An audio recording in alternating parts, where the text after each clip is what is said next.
Sound asleep. What's wrong? Hey, hey, ho, ho. Donald Trump has got to go. Hey, hey, ho, ho. Donald Trump has got to go. Hey, hey, ho, ho. Donald Trump has got to go. Hey, hey, ho, ho. Donald Trump has got to go. Hey, hey, ho, ho. Donald Trump has got to go. Hey, hey.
sun comes shining as I was strolling, wheat fields waving, and the clouds rolling, the fog was lifting, voice of chanting, this land was made to be.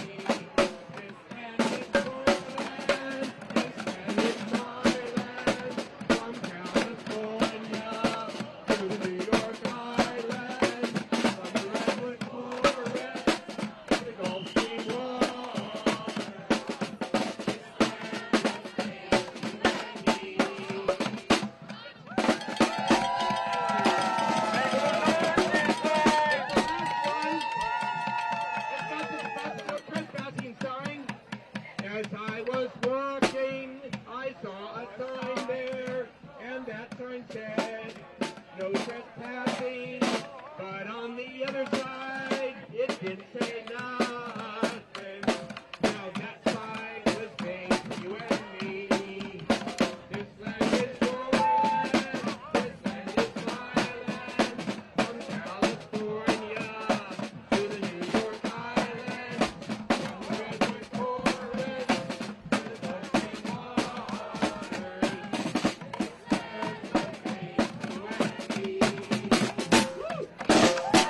I already got it.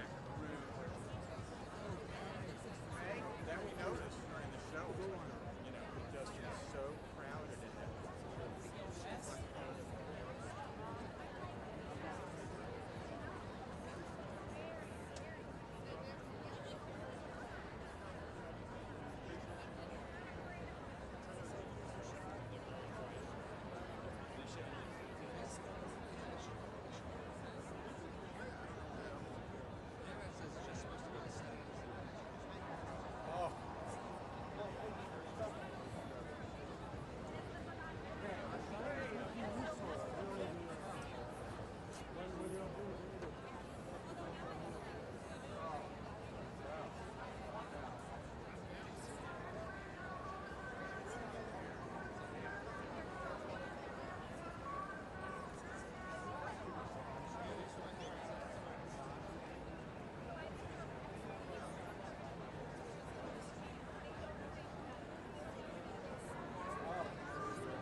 Well, I didn't either.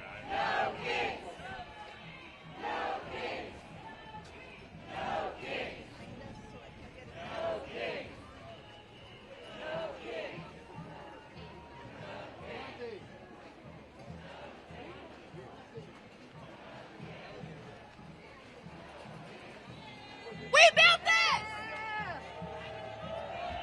Oh yeah!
kings, no crowns. We the people won't back down, no kings, no crowns. We the people won't back down, no kings, no crowns. We the people won't back down, no kings, no crowns. We the people won't back down, no kings, no crowns. We the people won't back down, no kings, no crowns. We the people won't back down, no kings, no crowns. We the people won't back down, no kings, no crowns. Louder, DC! Won't back down, no kings, no crowns. We the people won't back down, no kings, no crowns. We the people won't back down, no kings, no crowns. Even when nobody turns around, we know that song. We sang it before. Ain't gonna let nobody turn me round, turn me round, turn me round. Ain't gonna let nobody turn me round. Gonna keep on walking, keep on talking, walking up to freedom land. Ain't gonna let no dictator turn me around, turn me round, turn me round. Ain't gonna let no dictator turn me round. Gonna keep on walking, keep on talking, walking up to freedom land. Ain't gonna let no fascist turn me round, turn me round, turn me round. Gonna let no fascist turn me round. Gonna keep on walking, keep on talking, walking up to freedom land. Ain't gonna let no MAGA turn me round, turn me round, turn me round. Gonna let no MAGA turn me round. Gonna keep on walking, keep on talking, walking up to freedom land. Where's George? George, here.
Handcuffs and we will shout.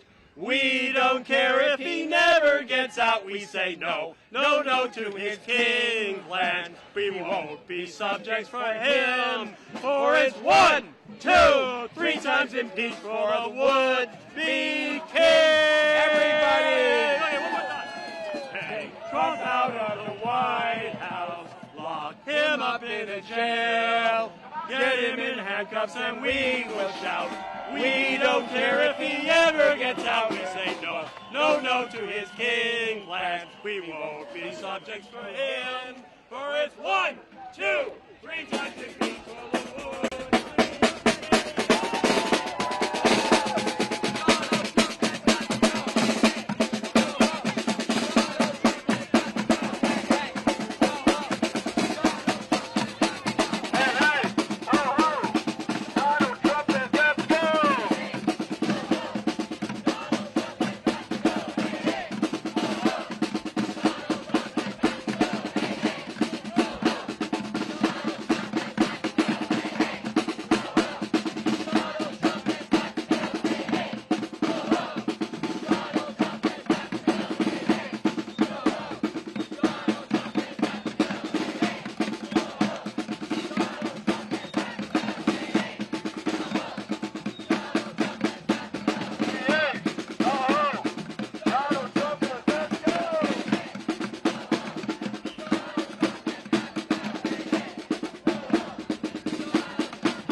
ISIS off our streets!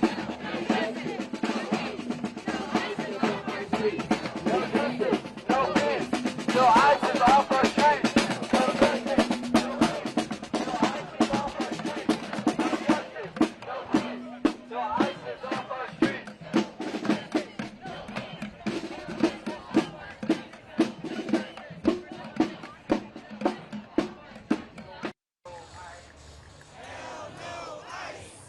Hell no MAGA! Hell no MAGA! Hell no Trump!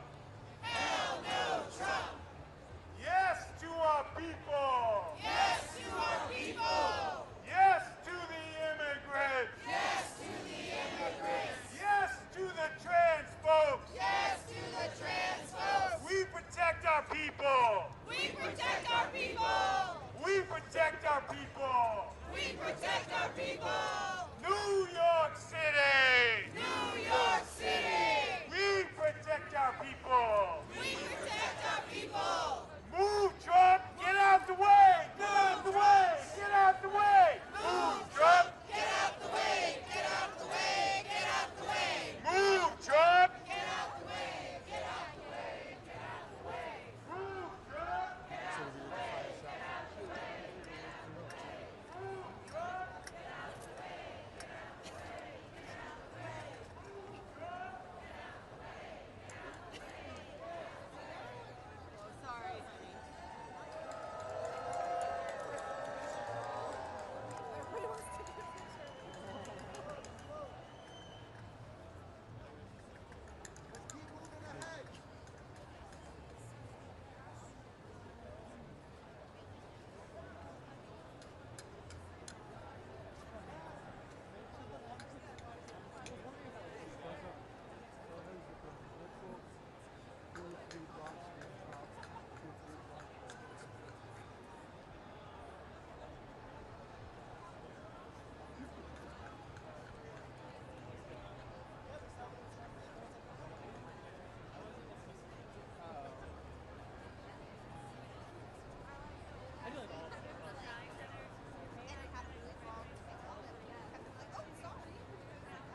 Where is it no more? It's not where?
I did my research.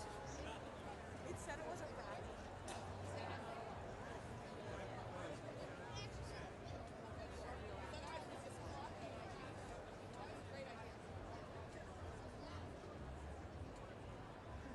I thought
smallest step right here. Great, thank you. Appreciate it. Thank you very much.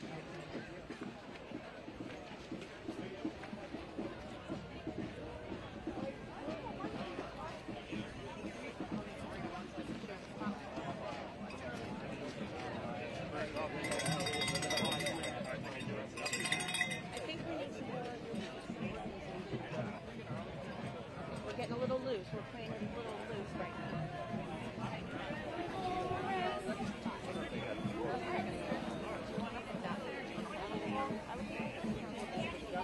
Oh, right.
What democracy looks like. This is what democracy looks like. Oh my God. This is what democracy looks like. I feel like I'm on the coast. This is what democracy looks like. Oh, I feel like I'm back in Galveston.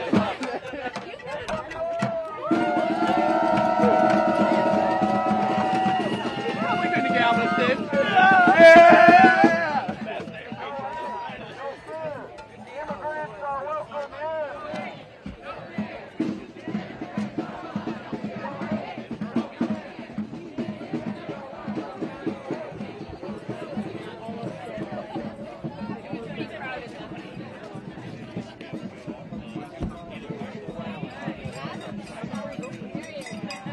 This is what democracy looks like.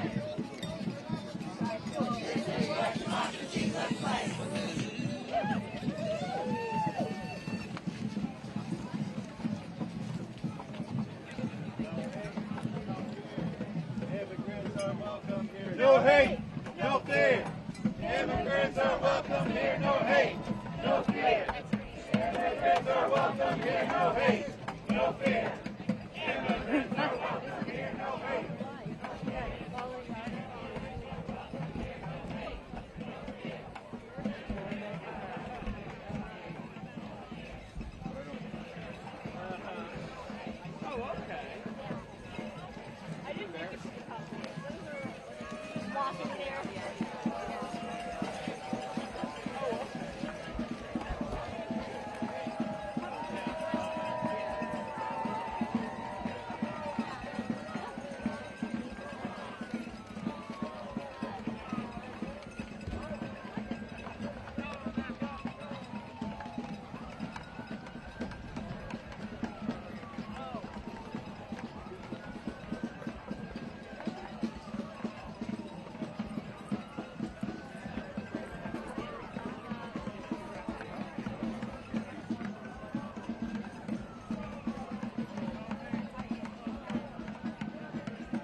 She was near the chip. If you can hear me, clap right. If you can hear me, clap twice. If you can hear me, clap 3 times. How do y'all feel about our sound system? We're going to do better next time. If you'd like to help us buy a sound system, I'm only going to say this once because Lisa hates it.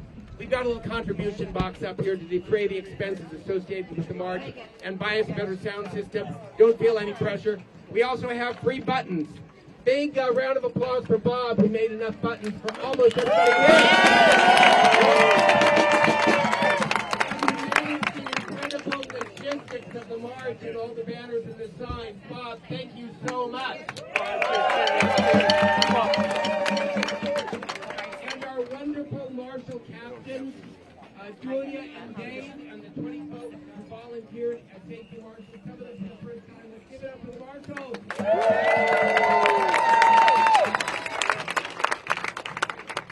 And the drummers, thank you. I've been reminded about the bucket drummers. We love our bucket drummers.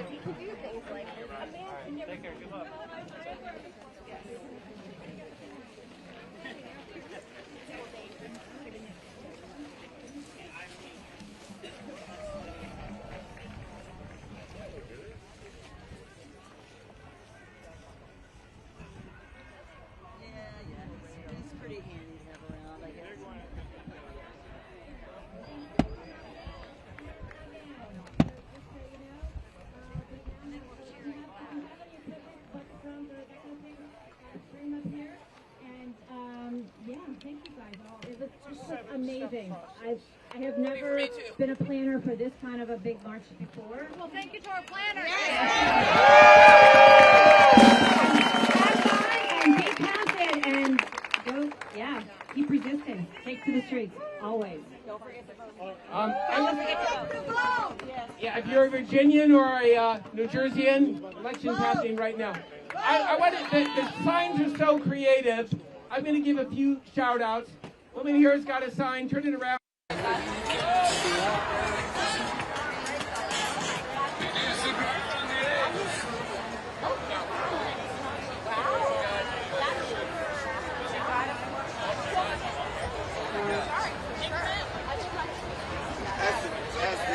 the group starts to expand, try to stay to the outside as much as you can. Yeah. We're growing right as we're getting to the, and then we're about to.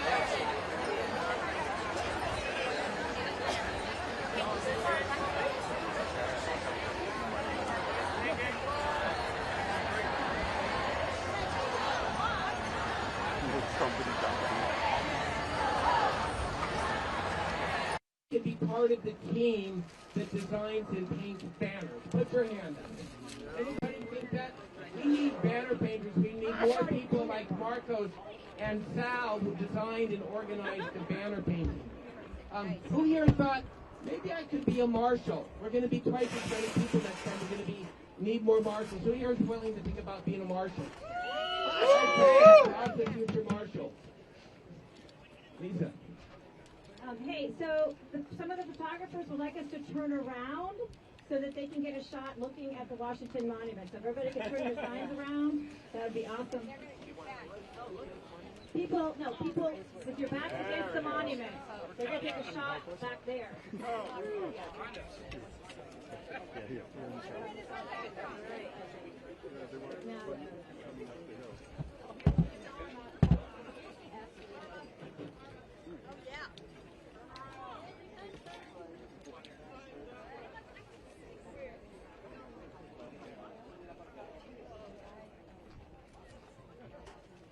Okay, thank you. Y'all can turn back around now. You've got a few options now. The main rally has begun. It's at 3rd in Pennsylvania, which is the other end of of the mall. We are a feeder march. There are many other feeder marches coming from around the city. We felt like for us this was going to be enough. If your plan is to walk up to the next, to the big rally, please take your signs with you, your flags with you. If you want to carry a big banner that you don't own, just have a word with me or leave that and arrange to get it back to us. Who here is planning to walk to the big rally? Don't go yet. So you'll all be marching down the mall. The safety marshals might or might not be with you, but you'll be nice and safe on the mall. You'll have a blast. You can also walk to one of the metros and go home. Some of us are going to No King's Action back in the suburbs. We are planning to leave and go home from here. Not too many. Some. Okay. Two final requests for when we break up. One, the Park Service is short-handed because of the shutdown. Take everything you brought, including your sign. You think everybody wants your sign. Nobody wants it as much as you. Keep it with you. Carry it away. Use it next time.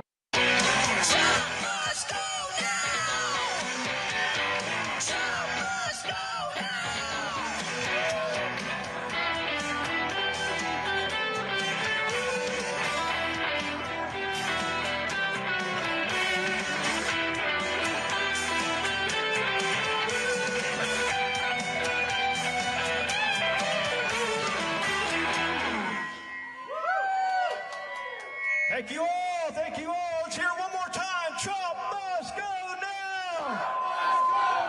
Trump must go now. Trump must go now! Trump must go now. Trump must go now! Trump must go now. Trump must go now! That's right, folks. We are the power. We here in D.C. All right? All right. All right, we're going to play a song for you. It's called DC Stands, because that's exactly what we're doing. We are standing up for our rights. We are standing up against fascism. And God damn it, we are going to beat this shit. All right?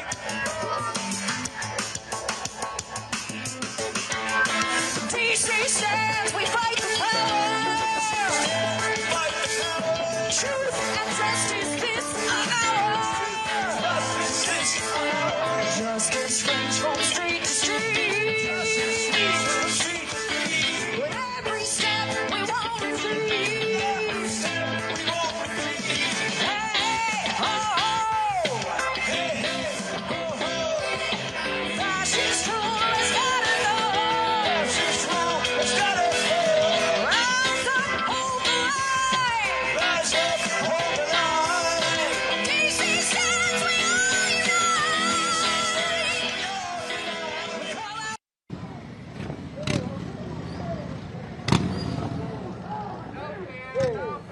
Give it up, give it up, give it up.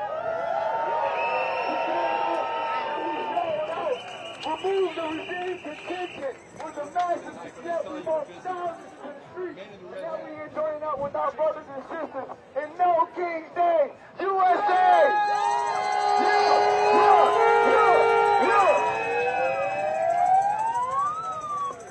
I said no king! Hey! Hey! Remove the regime! Say remove the regime! I said no king! Say no king!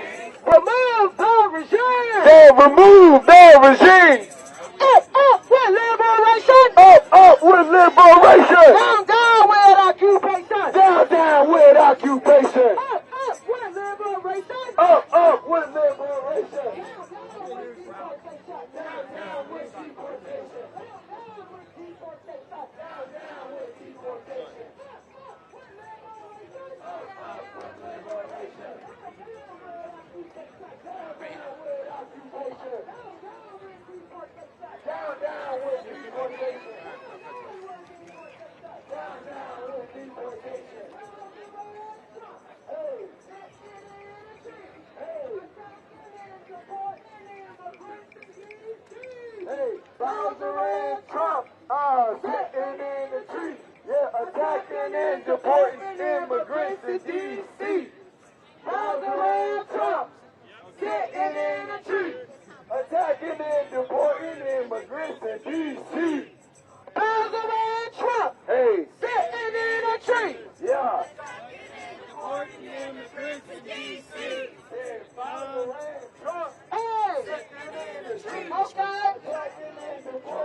attacking and deporting immigrants in D.C.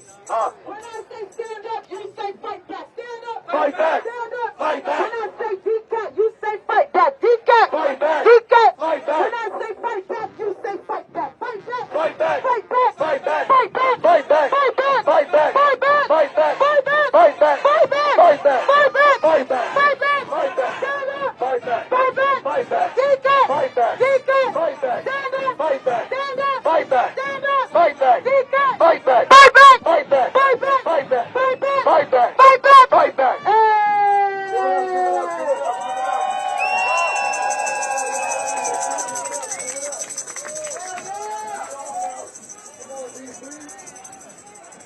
Donald Trump, you're such a clown.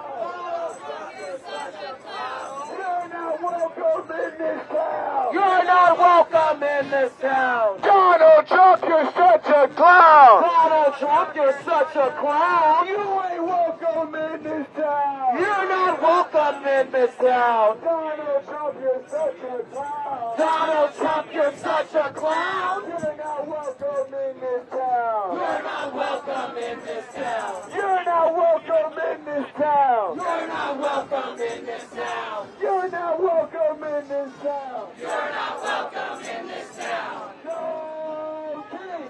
No kings. Remove the regime.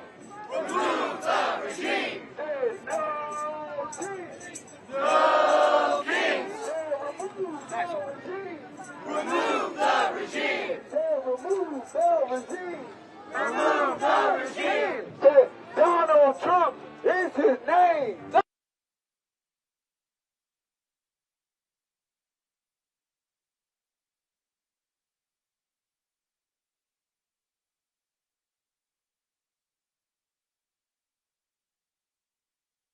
Donald Trump is his name.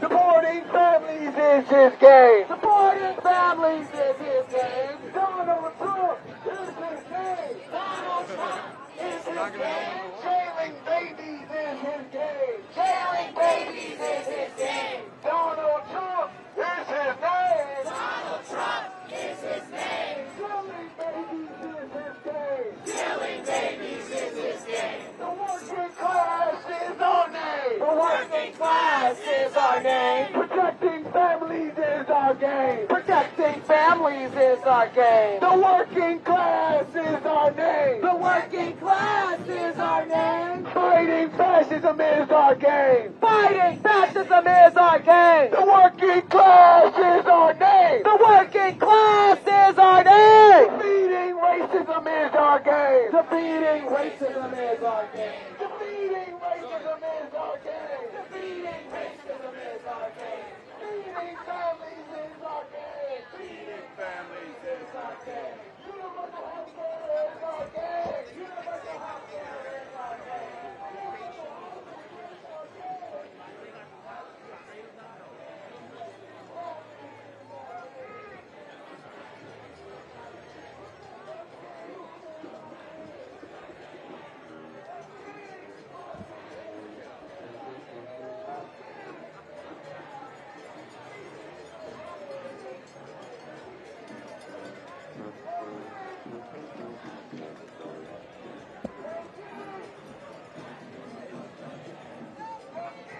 These are amazing signs that people have.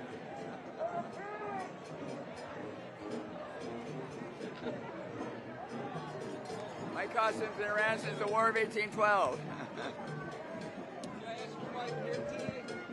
Former U.S. history teacher defending the Constitution. What's special about this particular rally for you? We got to point out to the country that people are paying attention, that 49.9% of the vote is not a mandate to rip apart the Constitution. Anything else you want to add? How about saving the civil service? Would you like to give me your name and spelling and where you're from? Okay. Age, Reuters. Okay. Age, Yeah, my nephew worked for Reuters. Bill Gruen, Gruen. I used to teach history at the Edmund Burke School 40 years ago. These pants, I made them myself. We would debate the annexation of the Philippines. They're red, and I sewed on the white. I didn't know you could buy red and white striped pants. All right.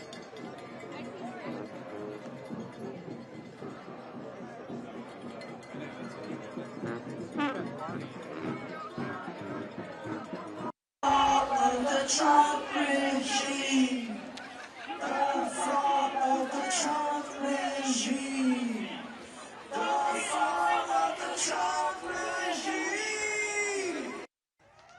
Here in this region, trading and living in peace with one another until people wearing collars like me decided to displace them. And so we gather to remember that the land that we stand on is sacred land. And we acknowledge those who have come before us.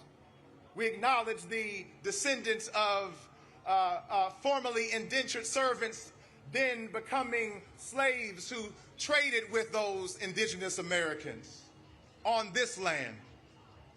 And so you are standing on holy ground. Amen.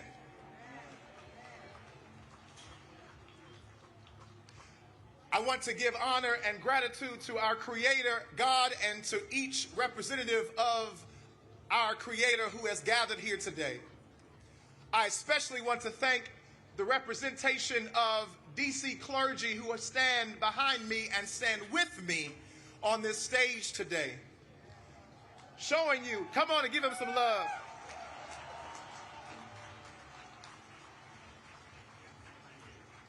Standing with me today is Pastor Mark Thomas.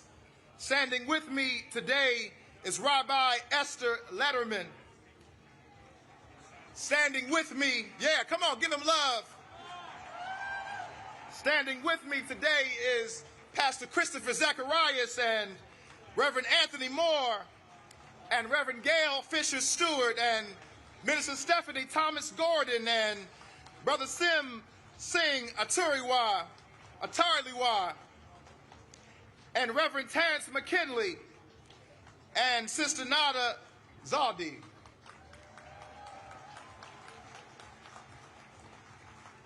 If I butchered anybody's name, as we say in our tradition, please charge it to my head and not to my heart. In my tradition, there is a story in the book of Daniel in the 3rd chapter. It's a story that you can find in the Hebrew Bible. It's about 3 brothers named Shadrach and Meshach and Abednego. And there was a king in the land in those days. And that king's name was Nebuchadnezzar. He was a narcissistic king. He was a prideful king. He believed that neighbors should turn against neighbors instead of loving neighbors. He believed in the occupation of territory and not the blessing of sacred land. And he told everybody in the land that they had to bow down and worship him. They erected a golden statue of him and put it on the and put it in their land at that time. And those 3 brothers who were gathered there, those 3 sacred vessels of holiness, they refused to bow to that king. And I just believe that we have a few folk who are here today who are willing to stand with me and simply say, we will not bow.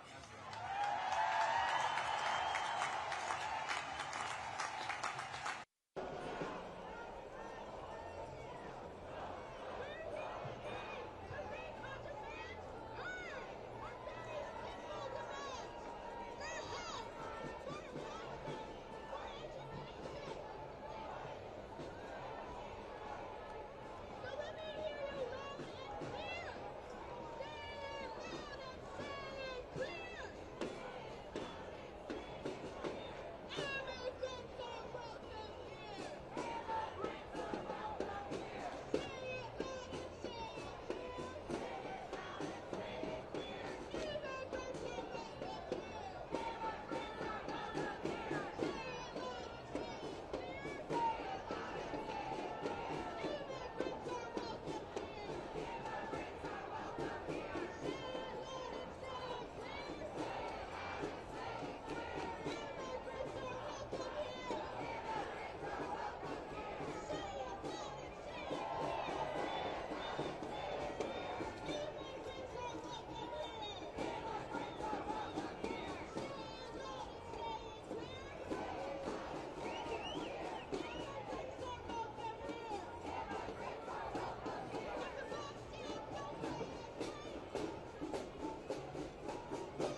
How many guys all together? 3? They coming off the mark, facing off the mark. Everybody get it?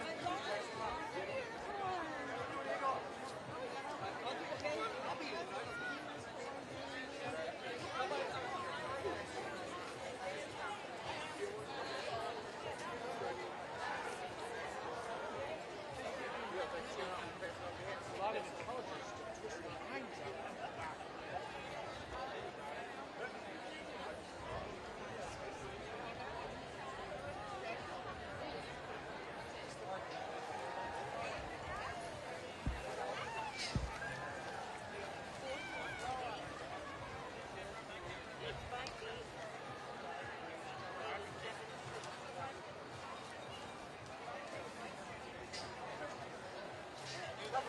Lovely.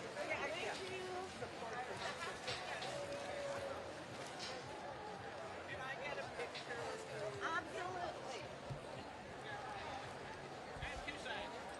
Oh, someone. Yeah.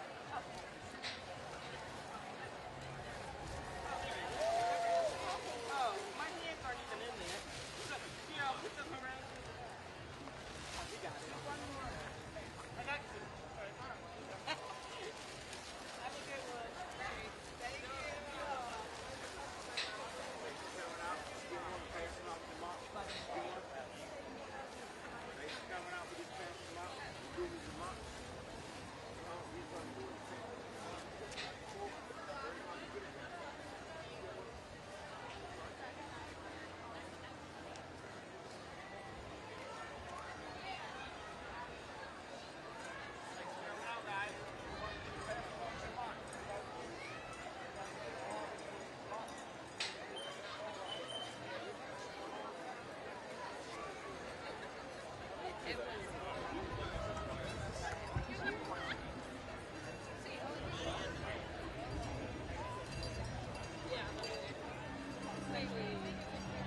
am everything Donald Trump loves.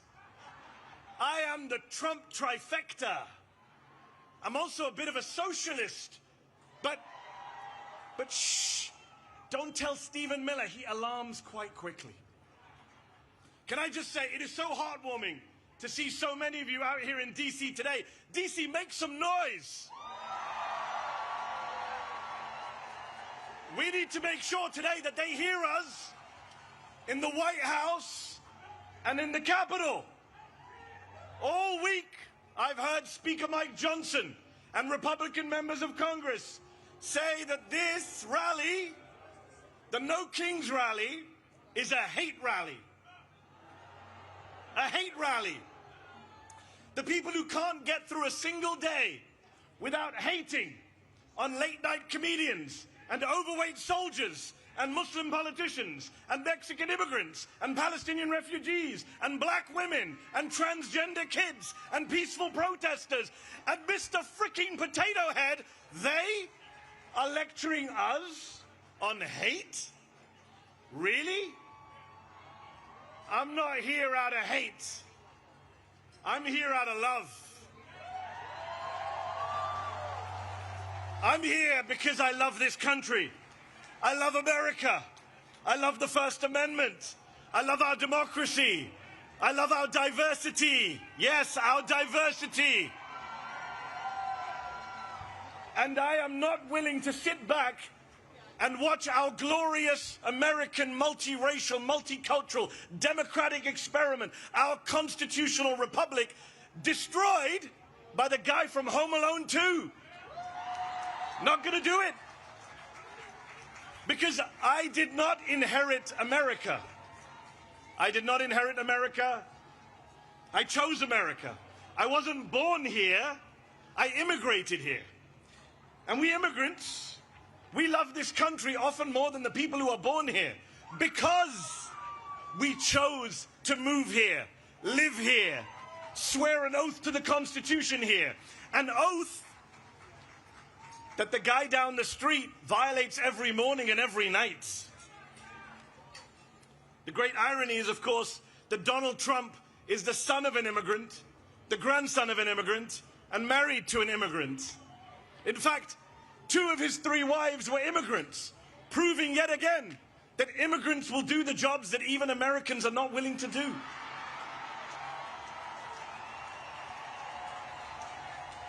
I immigrated here from the United Kingdom. You want to talk about no kings? The UK still has a king, King Charles III, but even he has less gold in his palace than Donald Trump has in the Oval Office right now. Even King Charles has more respect for democratic norms and traditions than the whiny authoritarian man-child trying to send troops into as many blue cities as he can. This is a president who says he wants to be a dictator, but only for a day. Well, we are now 271 days into his wannabe dictatorship. He just went to see the Egyptian president Sisi, who is a military dictator, runs one of the most repressive regimes on earth. And he went there and he said, I want to praise your fantastic leadership and your low crime rates. This is who he loves. This is the autocratic leader he aspires to be. And of course, he was in Egypt hailing his Gaza peace plan, which is a ceasefire, yes, but not a peace plan. Donald Trump, the man who uses Palestinian as a pejorative, as a slur, has no plan for Palestinian freedom, no plan for Palestinian statehood, no plan for justice for the Palestinians who have been massacred and starved and genocided and ethnically cleansed for the past 2 years, including the past 9 months of his presidency. Meanwhile, Israel for the past week has violated the ceasefire again and again, killing Palestinians with impunity. Yesterday they killed 7 Palestinian children during a ceasefire. There is no peace in the Middle East because, as Dr. King said, peace is not just the absence of violence, it is the presence of justice. So these are dark times. Genocide abroad, fascism at home. Which is why it's so crucial that we gather, we organize, we rally like this. We mobilize, we pluralize, we bring people into the tent. We register voters, we defend voters, we become voters if we're not already. And you know, they say we don't reach out to the other side. We don't reach out to conservatives or Republicans, that we're in an echo chamber. Well, let me say to every Republican and conservative watching, aren't you the ones who said no more big government, no tyranny in America? So if you believe that, what are you doing defending masked federal agents in unmarked cars, bundling people off of the streets, including American citizens, and disappearing them? How are you okay with that? And if you're not okay with it, then come over to our side. The side of the Democrats. The small d Democrats, not the big D Democrats, not the Democratic Party. Those of us who are from all parties and none. But those of us who care about saving America so that we can get to our 250th birthday and still be free when we reach 250 years. Come over to our side. The side of no crowns, no thrones, no kings. The side of freedom, of liberty, of the Constitution. The First Amendment, the Fourth Amendment, the 14th Amendment, the 22nd Amendment, which says 2 terms means 2 terms. And if you're not worried about Donald Trump trying to stay on for a 3rd term, you should be. He's literally selling merch. So I worry about free and fair elections in 2028. But then I say, why should I worry? I see all of you here today. What is there to worry about? We here today are not spectators. We are citizens. We are not bystanders, we are proud and patriotic Americans. And we Americans, we the people, will not allow our country to be taken over by demagogues and dictators. We will not stand for it. So let me ask you this. I need to hear you. Are you willing? Are you willing? Answer this. Are you willing to sit back and let Trump shred our freedoms? I can't hear you, DC. They need to hear you in the White House. Are you willing to let Trump shred our freedoms?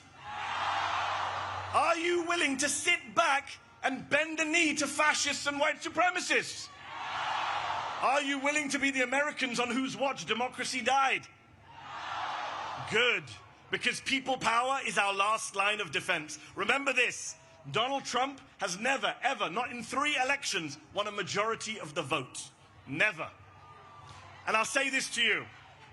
I'll say this to you. Here's the math that they are scared of. There are more of us than there are of them. We are the majority. Say it with me. We are the majority. They're not loud enough today, DC. Come on. Louder. We are the majority. Yes, we are. And we have no intention of losing our country, our democracy, our freedoms to that twice impeached convicted criminal and his gang of grifters. No way.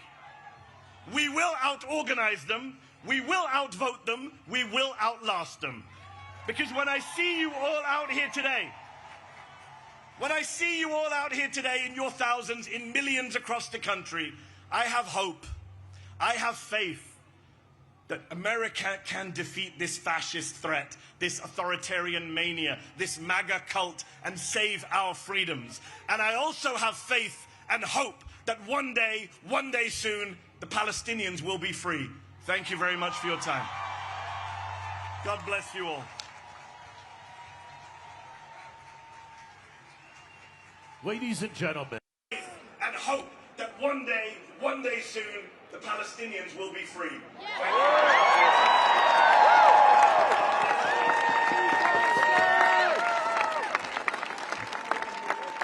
Ladies and gentlemen, let's give a warm Washington, D.C. welcome to Deirdre Schiefman, Chief Political and Advocacy Officer of the American Civil Liberties Union.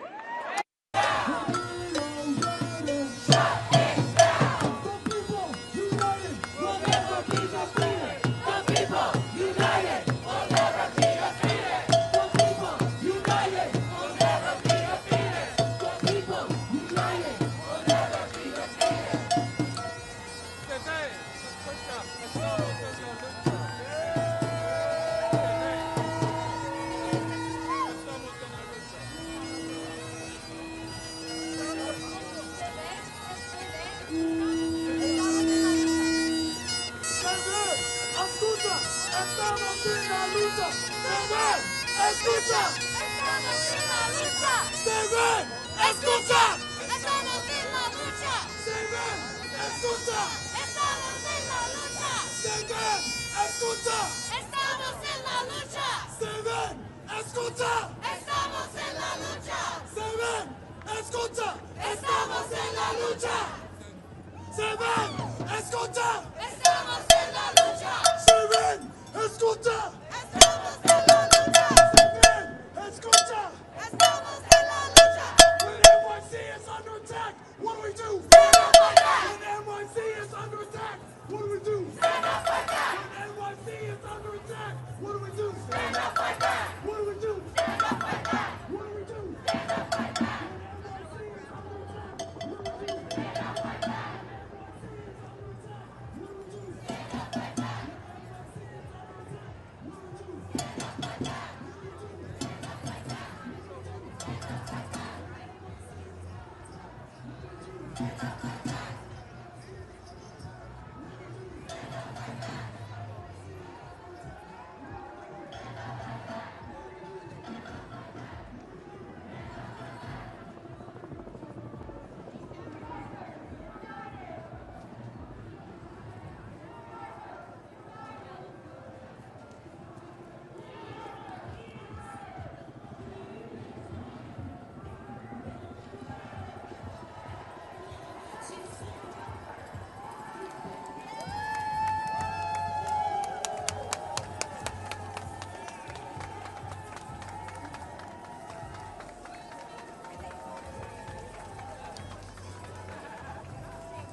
Oh, sorry. Do you want to just walk up?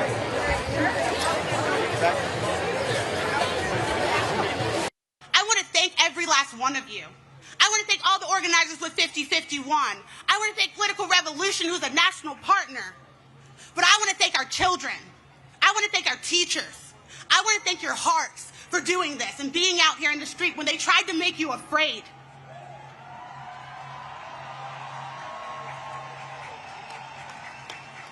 The message today will be crystal clear, and they won't be able to ignore it.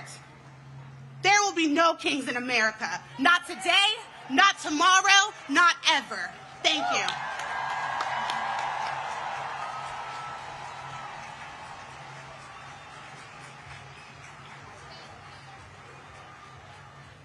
Please welcome to our stage Oliver Marino from Immigrant Legal Resource Center and member of El Colectivo de Familias Migrantes, and Afeni Evans, community organizer with the Fair Budget Coalition.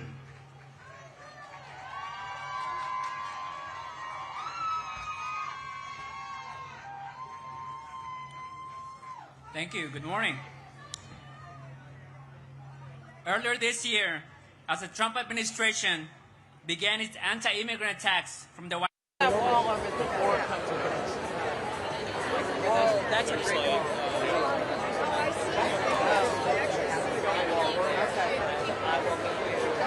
I think I see Vicky. Walk to the rainbow. Rainbow with a skull.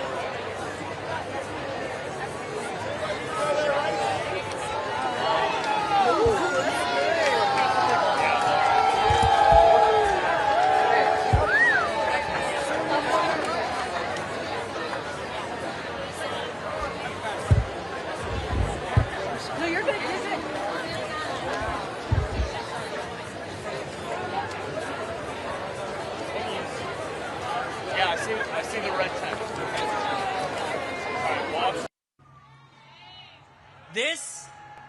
This is still happening. Just a few blocks from here, people have been racially profiled, handcuffed, and put in vehicles and taken. Sometimes they're transferred to detention centers hundreds of miles away in states like Louisiana, Alabama, and Georgia, away from family and away from legal counsel.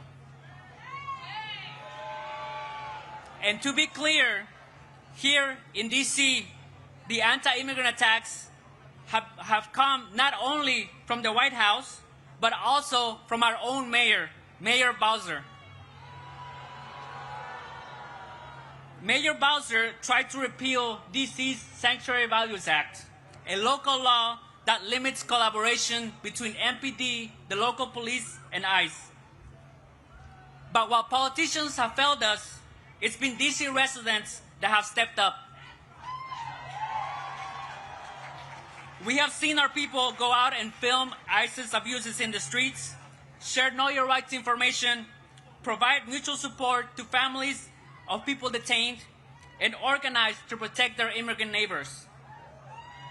This is the moment to show solidarity, to reject attempts to dehumanize and criminalize our immigrant community, to hold our elected officials accountable, and to force them to stand up to an authoritarian administration that does not care about due process and people's constitutional rights.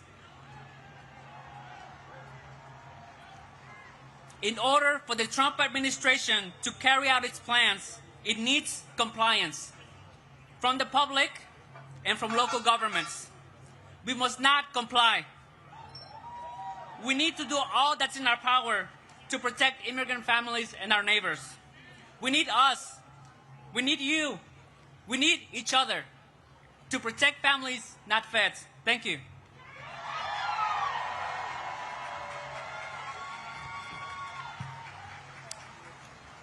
Peace, y'all.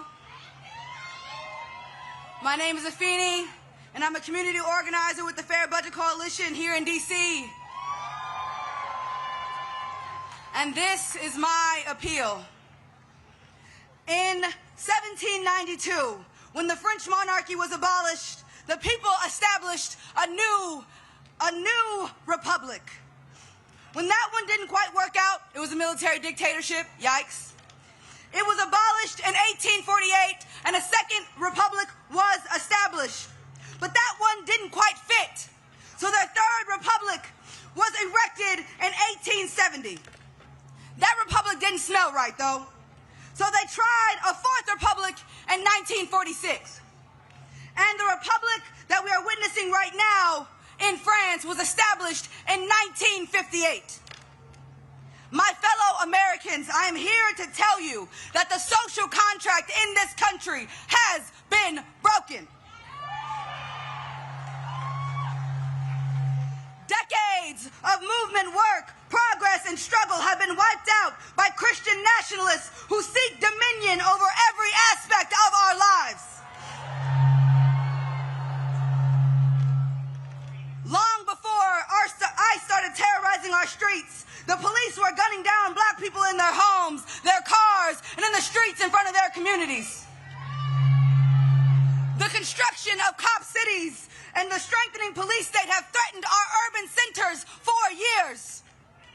This current escalation in state violence is nothing more than an extension that the violence that marginalized communities have been bearing the brunt of.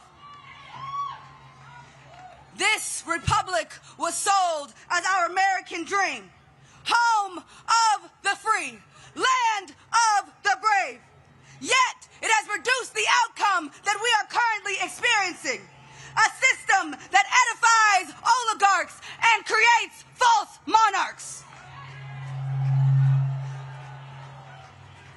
The society that we live in is what got us here. It is what brought us to this fever pitch, but we do not have to stay here. Now, more than ever, we need to reimagine a society that holds all of our humanity to the highest priority. We need a humane economy. We need well-funded public education. We need affordable housing and health care that does not bankrupt families that are just trying to get by. We need strategic youth investment in music, arts, and recreation. Our children need access to full, clean water and fresh food. In this moment, we need community, we need compassion, we need love and radical imagination, and most importantly, we need each other. Because the social contract has been broken, but we, the people, must revive it.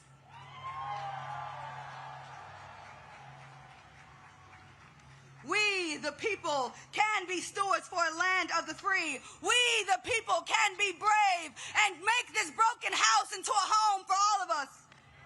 Because we are the source of power in this country. Our labor, our taxes, and our faith keep this system going. So we must have the revolutionary hope that collectively we, the powerful people, have the capacity to create something better. I'm here to tell you that we must be audacious in our pursuit of fulfilling that generational mandate. Because with public sentiment, nothing can fail. And without it, this system cannot succeed.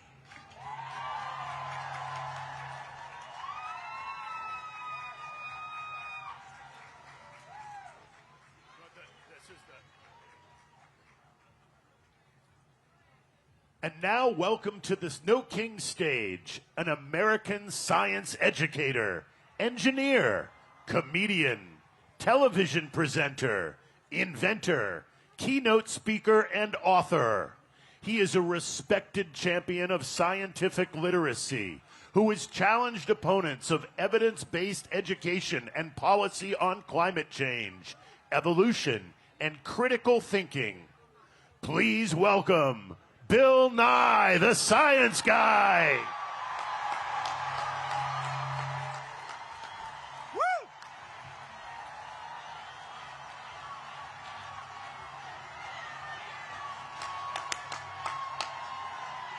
We love that song, Hello, DC.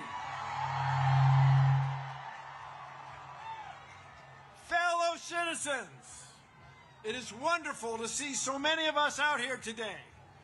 We are here for the same reason our ancestors gathered here in 1776. We want our government to run without a king. Our government is based on ideas embodied in the Constitution. Among other remarkable features, it guarantees our freedom to speak, as we're doing here today. Rather than doing one monarch's bidding, we have agreed to form a democracy, to work together, and to follow the laws that derive from it. No thrones, no crowns, no kings.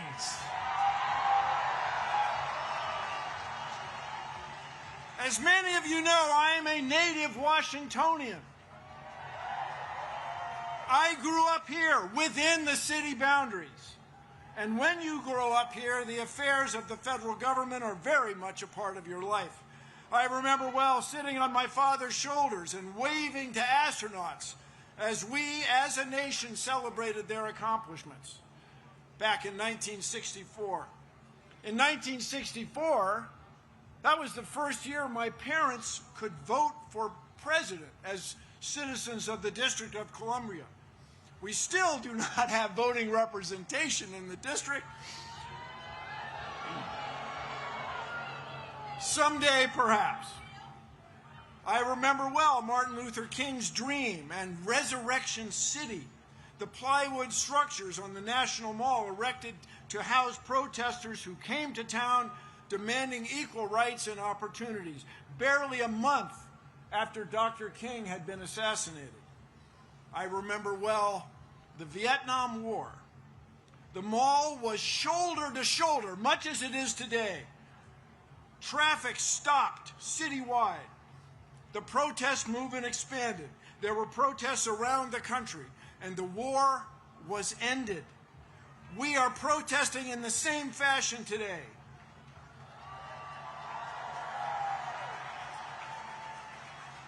Only today, the stakes are higher. Rather than abandoning a war against an elusive, perhaps sometimes imaginary foe, we are confronting the possible end of our republic. We are here to tell our lawmakers that what's going on in our government is wrong. They must stop the abuses of this petulant president and his circle of sycophants. No thrones, no crowns, no kings.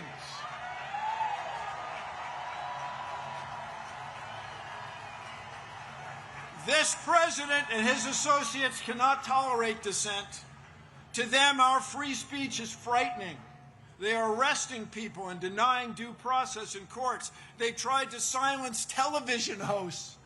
They're trying to fire or indict civil servants, prosecutors, judges, even their own cabinet members. But in this land, these sorts of actions are not new.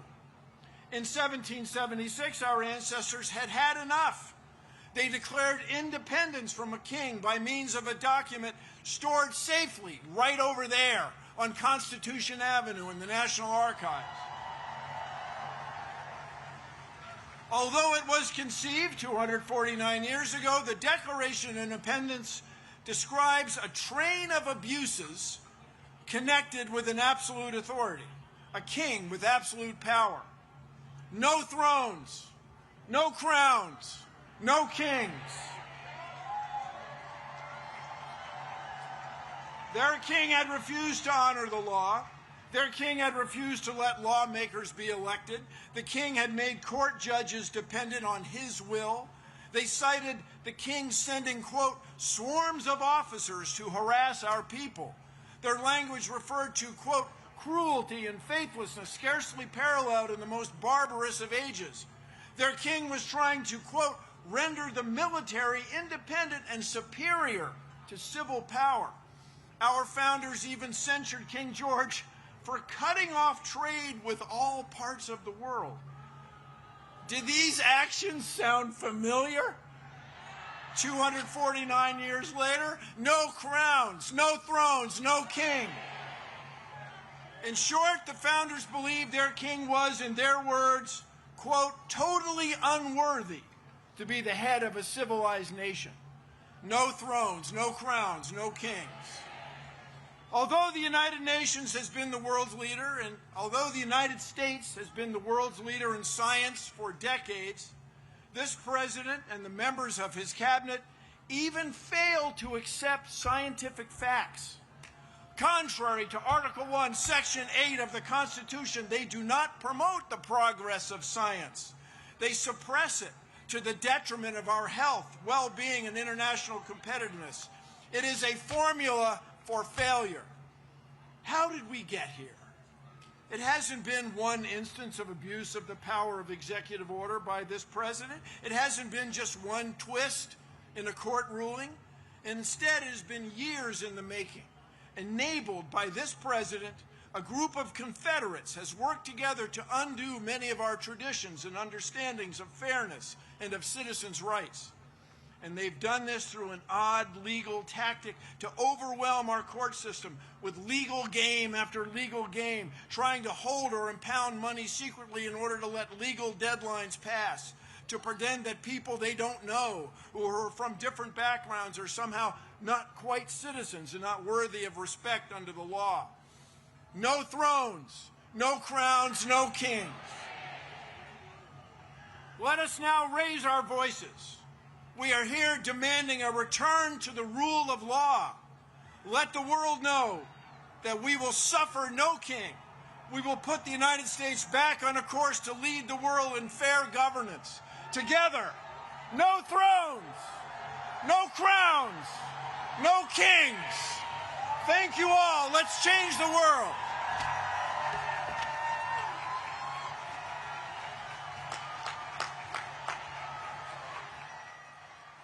Ladies and gentlemen, now please welcome I-Jen Poo, a care advocate and organizer who serves as executive director of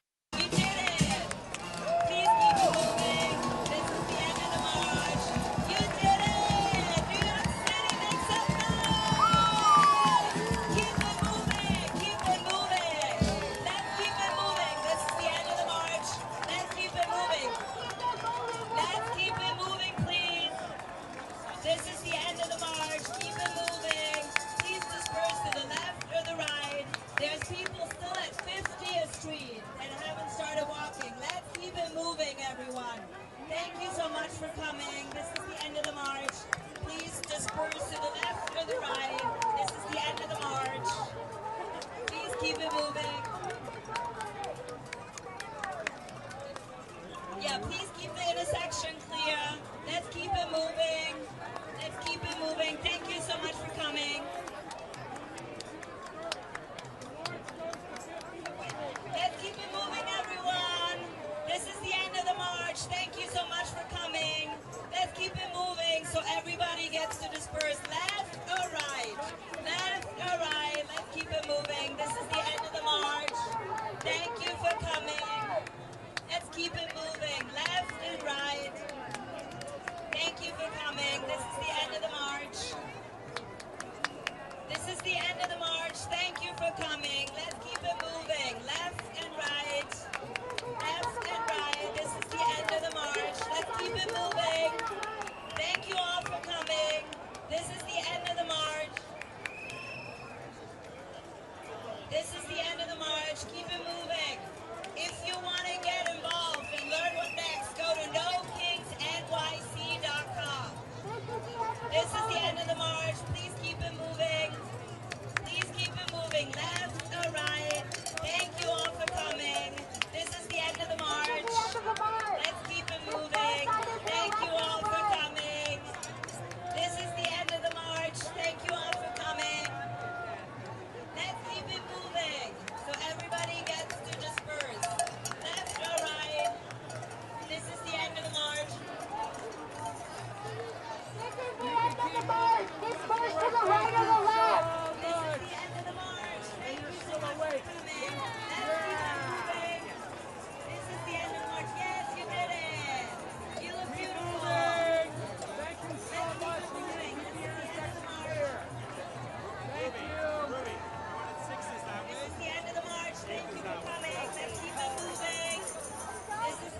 This idea has been a constant for 249 years, since the Declaration of Independence, and the notion made famous by the Gettysburg Address of a government by, for, and of the people. Say it again. By, for, and of the people.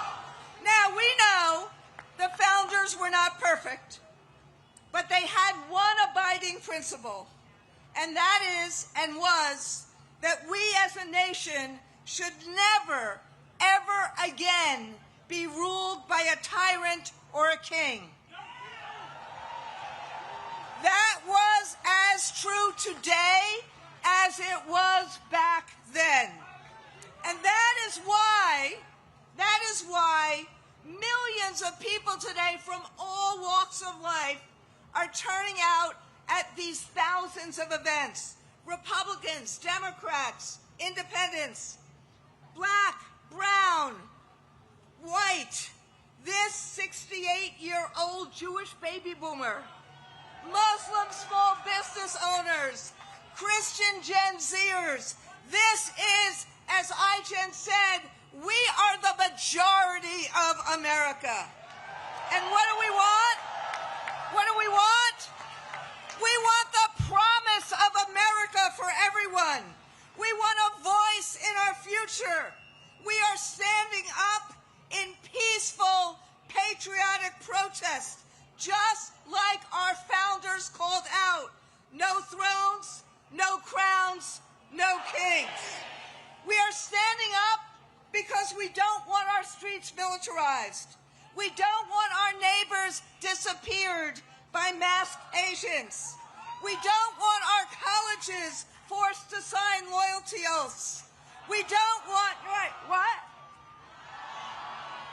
We don't want public officials arrested on trumped-up political charges.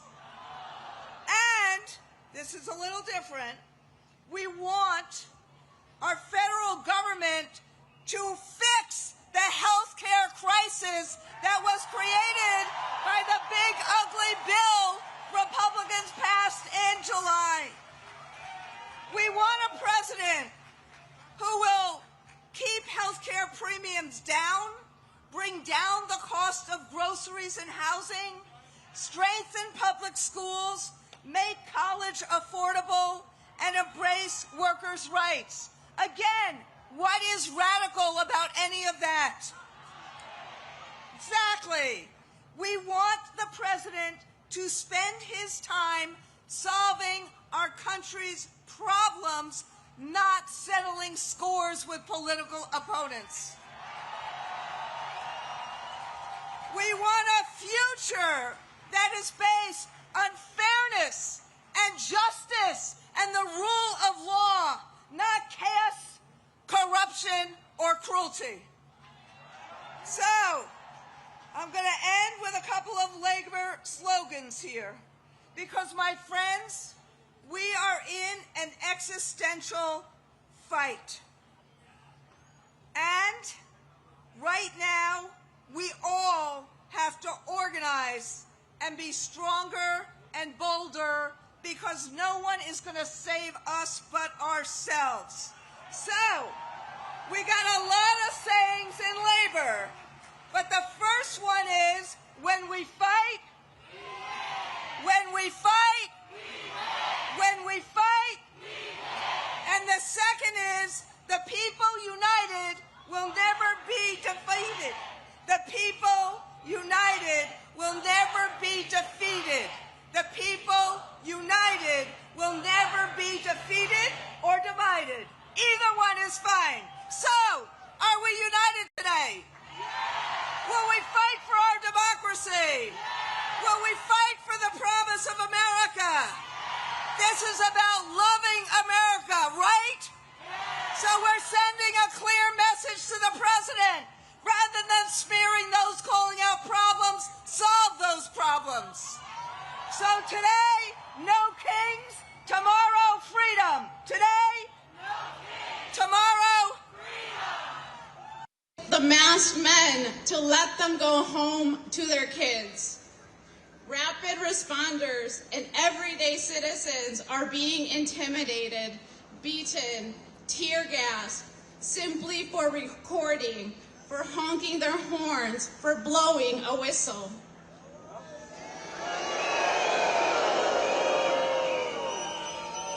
Our families, our dreams, the immigrant spirit to, despite all odds, make a better future for the next generation. It may feel like it is being crushed, but I am a dreamer.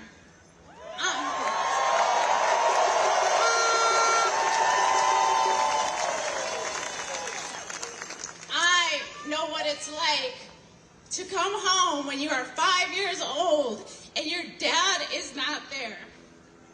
And I am still standing.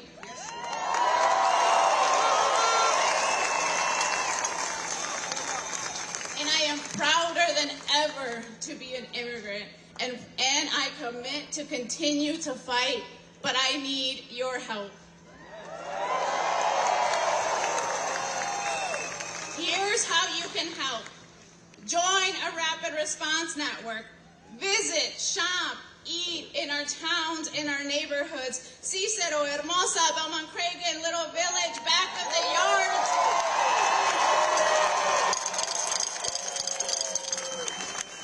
Elgin, Waukegan, Aurora. Donate to our organizations. Donate to the Resurrection Project. Donate to ICIRR. Donate to OCAD. Buy your whistle and take it everywhere you go.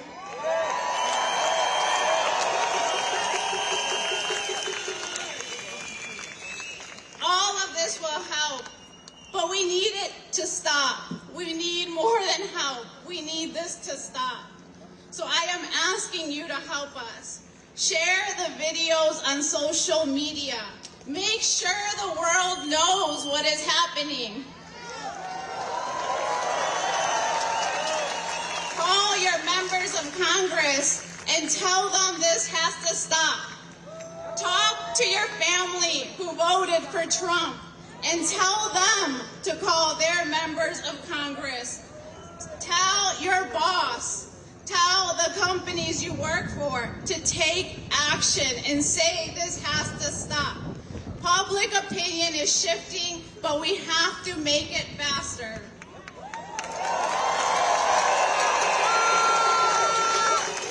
So now, I have a favor to ask.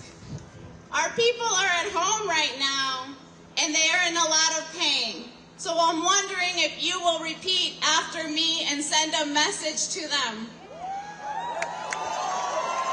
Let's get started. So, dear immigrant. Dear construction worker. Dear tamalera. Dear car wash worker. Dear immigrant mom, dad, grandma, grandpa. Dear immigrant friend. Dear little brown kids. You are loved by your city. Chicago loves you. We are so sorry this is happening to you. But you have our promise that we will make it stop.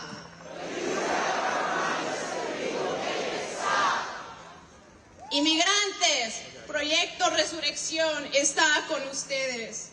Lamentamos tanto lo que está pasando, pero saldremos de esto juntos. ¡Que viva los inmigrantes! Thank you.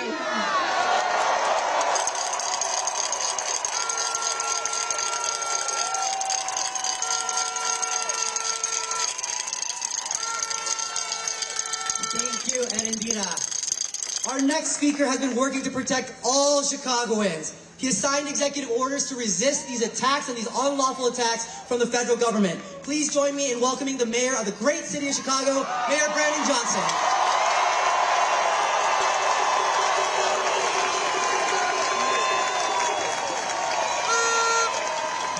Well, are you all ready to defend this democracy?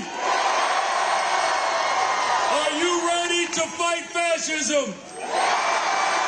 Are you prepared to destroy authoritarianism once and for all? Well, let the world hear you. No kings. Now listen, there are those in this country that have decided, after the behest of this president, to declare war on Chicago and American cities across this country. They have clearly decided that they want a rematch of the Civil War. But we are here to stand firm, to stand committed, that we will not bend, we will not bow, we will not cower, we will not submit to the authoritarianism that is coming down.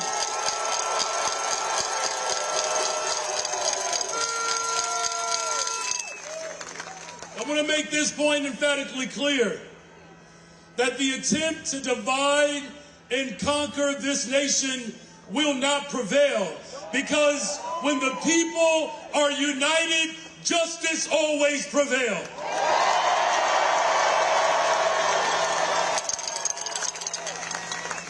Donald Trump is using ICE as his private, militarized, occupying force. The only other entities that are funded greater than ICE are the United States military and China's military. But we are saying emphatically clear, we do not want troops in our city. We will not allow our cities to be occupied.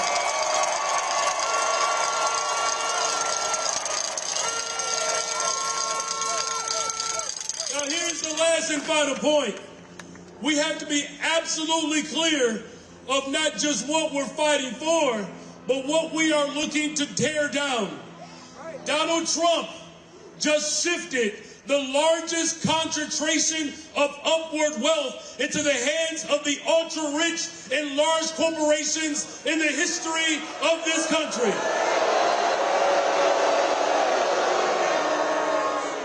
This is a fight for working people across this country and across this globe to stand up to billionaires in the interest of corporations.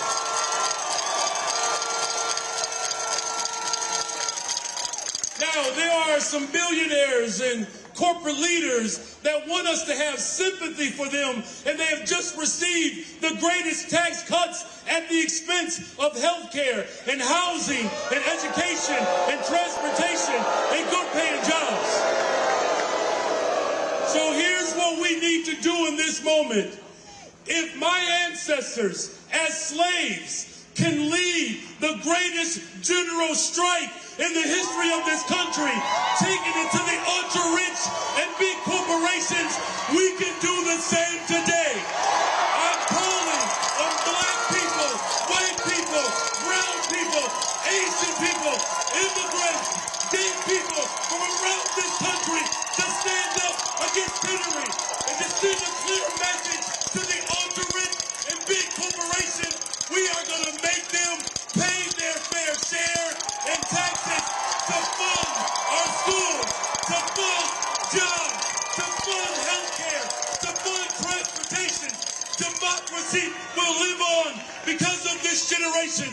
Are you ready to take it to the courts and to the streets? Cities around the world, we have declared that we will defend our democracy. We will defend our humanity. We will tear down tyranny, and we will do it together. God bless you all. God bless the greatest city in the world, the city of Chicago.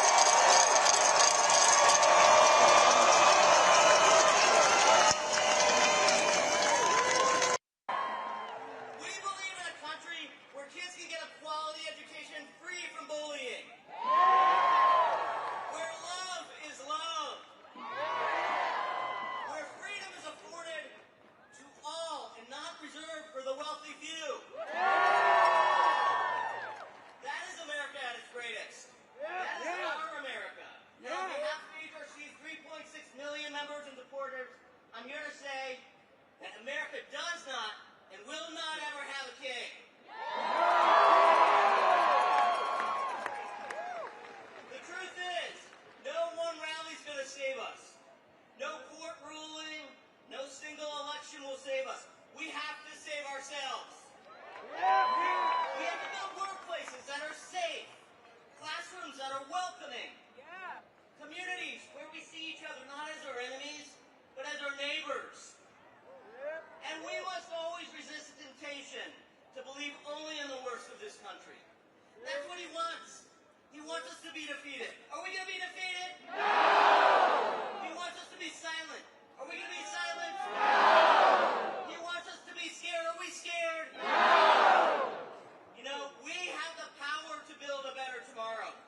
on stage with me today. A true patriot who knows the cost of freedom. I'm proud to pass the mic to former Assistant Secretary of Defense for Readiness and our HRC board member, Sean Skelly.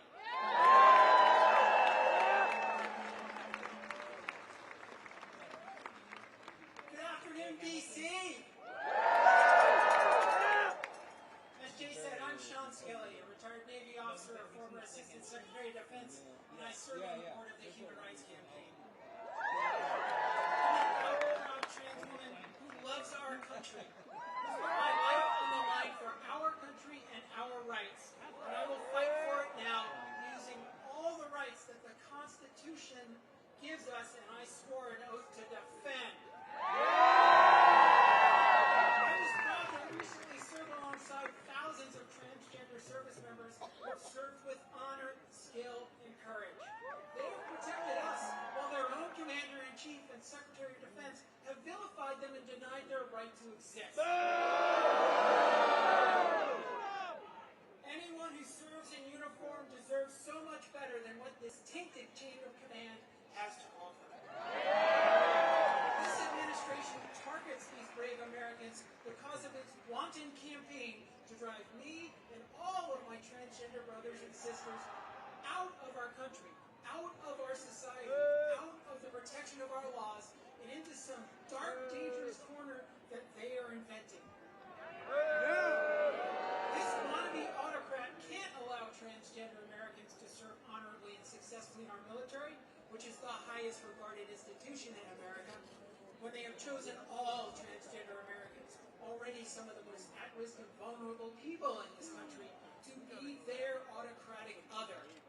The people to be feared, scorned, and blamed because of their shameless lies, hateful lies that they tell about the danger that trans people supposedly bring to our society, and somehow upset the utopia that the dear leader promised us is around every corner.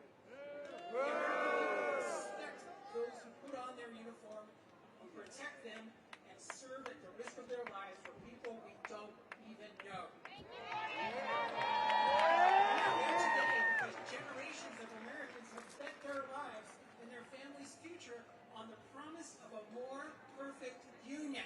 The oath I took 10 times over 35 years of service in uniform and as a civilian means to every person who ever took it in good faith, and I'm going to quote the former chairman of the Joint Chiefs of Staff, Mark Milley, we don't take an oath to a king or a queen or to a tyrant or dictator. We don't take an oath to a wannabe dictator. We don't take an oath to an individual. We take an oath to the Constitution. We're ones that die to protect it.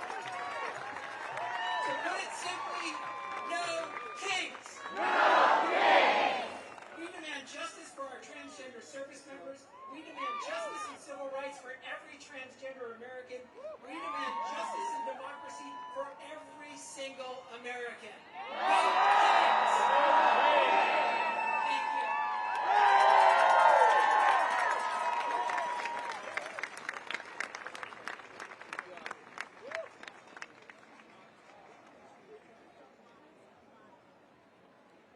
And now, please welcome to the stage, Needy Taylor, Executive Director of Harriet's Wildest Dream, and Taya Chatterjee, Executive Director of Free DC!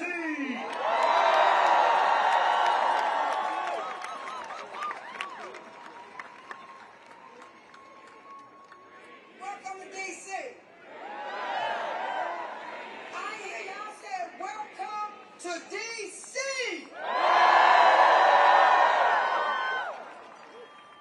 I'm Nene Taylor. I'm the co-founder and executive director of Harriet's Wildest Dreams, named after our ancestor Harriet Tubman.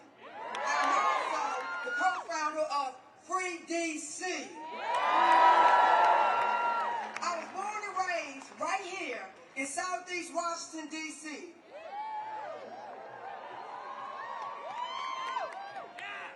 As many of you know, we are in a state of grief for the loss of our freedom fighter, Assata Shakur. We honor her life, her courage, and her teaching. She told us that we need a revolution of the mind and a revolution of the heart. These words still lead me, because this work begins in how we show up for one another, how we care for one another, and how we show up for one another. Washington, D.C. is a black home. We come here to Washington, D.C. That is what you came here to Washington, D.C. That's what you're stepping into. A home built by black hands, held together by black lungs, guarded by generations who refuse to leave. The people of D.C. have been teaching, protecting, and fighting for this city long before most of you start paying attention. We have been living and breathing the consequences of racist policies, displacement, and over-policing since post-Civil War. We have been demanding and calling for D.C. to become a state. We need D.C. statehood now. D.C. statehood now. D.C. statehood now. On Monday, our freedom marchers were up at the D.C. courts until the cell block closed 2 o'clock in the morning. They were watching hearing after hearing after hearing of our neighbors being kidnapped over the weekend. We also have 300,000 black women who have been fired in the last few months. Most of those are federal workers right here in the district. And we just listened to lawyers argue at the Supreme Court that fixing the system to make it fair for black people somehow harms white people. This is what we are up against. This is what we are up against. Black people's freedom is being threatened by a failing democracy and has been punched by white fragile supremacy. Here in D.C., we have been organizing, protecting, and building long before cameras arrived. If you want help, listen to those who have been doing this work before Trump became in office, before all of this came to play. Listen to the ones that's been on the ground ever since 400 years ago. I see all of you right here, and y'all see me. All of the applauses, and yet, when you all call to meet, when I call you to meet impacted black people, where will you be? Ask yourself, where will you be? When our movements need funding, where will you be? When you are invited to teach, to share your skills, to support, strategize, and to defend black people in public, where will you be? Solidarity is measured by what you do when you are called forward. Community is responsibility, structure, and work. It's both the noun and the verb. It's the people and it's the people in motion. It's how we build safety for each other. It's how we keep us safe. Who keep us safe? We do. Who keep us safe? We do. Black people have been carrying the moral weight of this world for generations.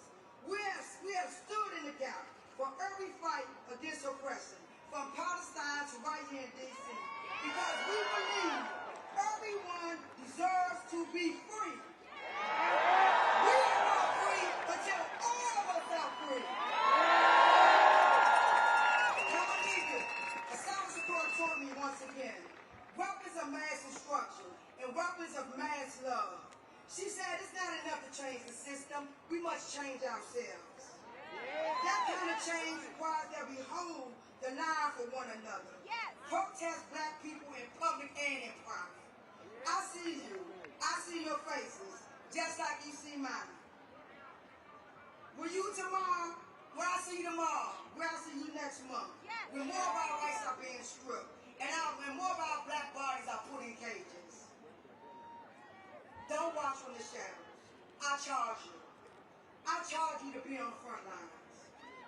I charge you to fight. And we will not end with the Because the day won't end with this stage when the stage come down and the cameras leave and you return home. The fight for our collective liberation is not contained to this presidio of the media attention today. Free the land, to free the people, and free us all, and free DC. Free DC! Free DC! Free DC! Free DC!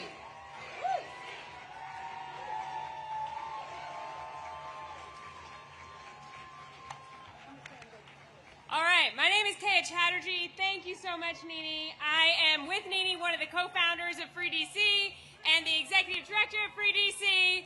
And we are the movement to protect DC home rule and win lasting dignity for the 700,000 people of DC. Let me hear you, DC. Who out here is here today for a Free DC?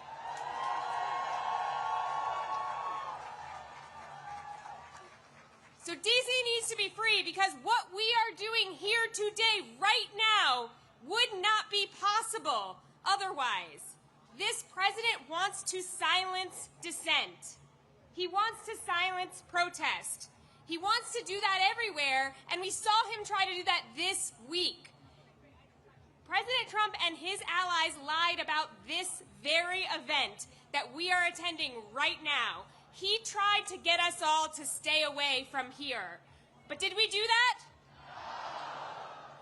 Our right to protest is important everywhere, really it is, but there is nowhere that it is more important than here, in the capital of the country. We know what authoritarian rulers do. Authoritarians, they try to prevent dissent in the capital.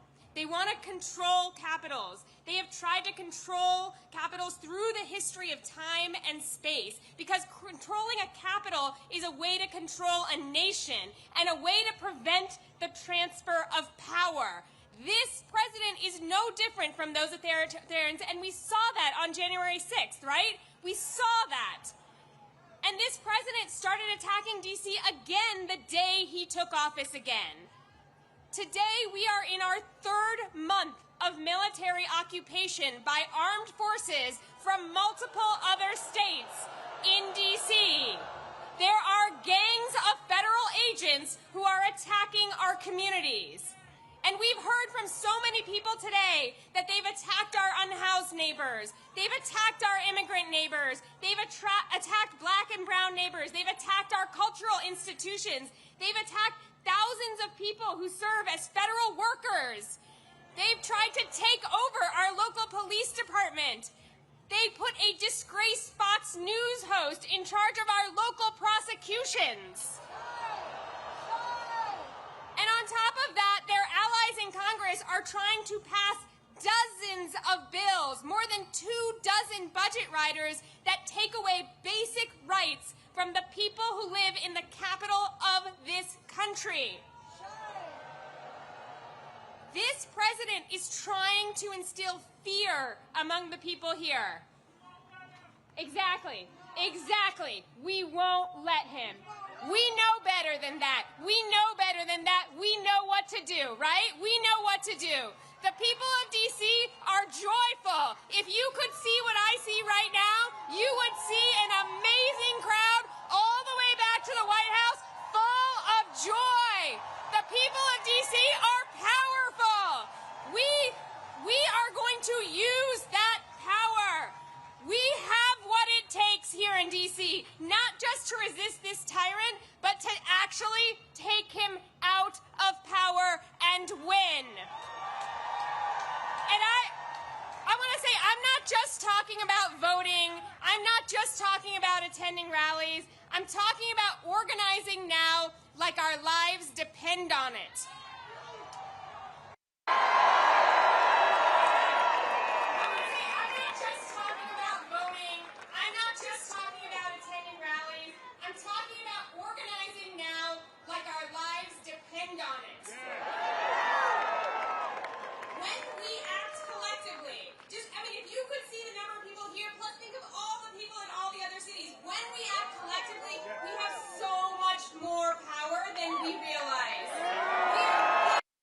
Consumers. We can choose to either fuel the companies that are profiting off of our oppression, or we can starve those companies. We have power as jurors. We have seen that these indictments they are trying to get, they are failing, right? Our people understand the assignment. We see that this administration's charges are unjust. We have power as taxpayers. We are all right now collectively funding this regime, and we have the power to slow that down, right? We know what's on our license plate here in D.C. What's it say? That's right. And we have power as community members. We can engage in our sacred duty to protect one another, to support one another in solidarity, and to reject this cruelty agenda that we're seeing unfold. And if those are things that you want to be a part of and you aren't already, come find the Free DC action tents. They're over to the right. I know it's like so crowded you can't even see where I'm waving here, but they're in John Marshall Park over to the right, and you can join the effort and the power it takes to win. We're also at freedcproject.org. What we have seen over the last 10 months is that every single time they attack us, if we respond, we grow stronger. Every time they attack us, we grow more united, we grow our people, and we grow our resolve, and we learn what it takes to take them down. We're building unity, we're building power, and we are going to demand full power over our local money, our DC National Guard, our local laws, and ultimately, yes, we will be admitted as the 51st state of the United States of America. It is not going to be Canada. It's not going to be Greenland. It's going to be D.C.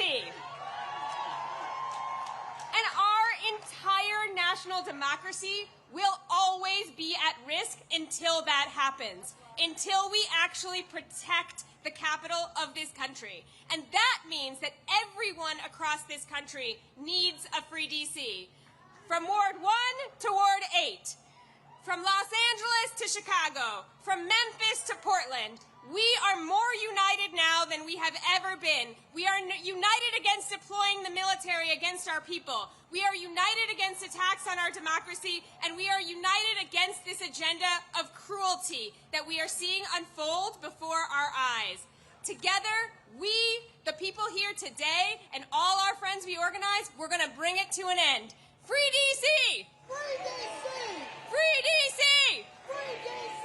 Free D.C.! Free DC!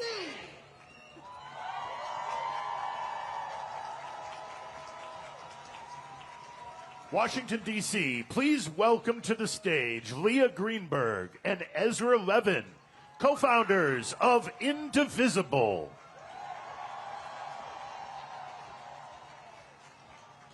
Hi, everyone. It's great to be here with you today. I'm Leah. Hey, I'm Leah's husband. And we are the co-founders of Indivisible. We support a movement of thousands of local indivisible groups organizing in every state of the country. These are regular people who understand that saving our democracy is too important to be left to the politicians, and it's going to take all of us. Woo. Now, I've got a question for you.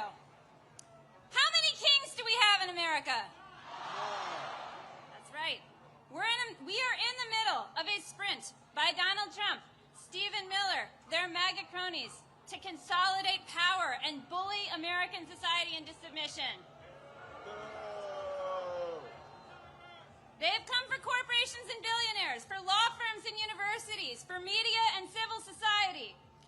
They are ripping families apart, and they are shredding our Constitution while they line their pockets in the biggest heist of all time. And the way they do it is they go on the attack. They make demands. They claim powers they don't have. They bully and they threaten to retaliate, and they see if anyone will push back. And if nobody pushes back, they win. And then they go on to the next attack. They are doing everything they can to convince us that they are all powerful, that they are inevitable, that they will win. And I need you to hear me. It's a lie. Woo! It's always been a lie. And the greatest danger we face is not Trump. It is how we, as a society, respond to this bullying, to this chilling effect. if we preemptively obey, if we shrink back, if we make ourselves small, if we do what they want in advance. Now we saw them try this play this week. Mike Johnson, Stephen Miller, their cronies on Fox News, they have spent the last week on the attack against No Kings, smearing all of us as anti-American. They tried to scare us out of gathering here today. And I've got a question for you. Are we afraid? No! Did they scare us off? No! Are we going to back down now? No! That's right, because what we are doing here today is as American as apple pie. We are standing up for our rights. We are standing up for our neighbors. We are here because we understand.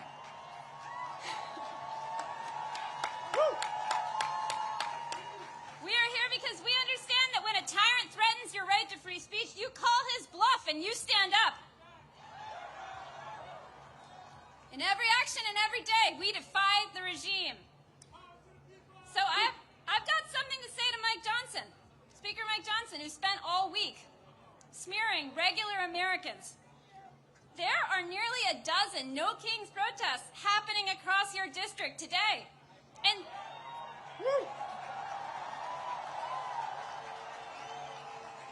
since you've not been doing your job for over a month now, I bet you've got time to stop by. Leah Greenberg, everybody.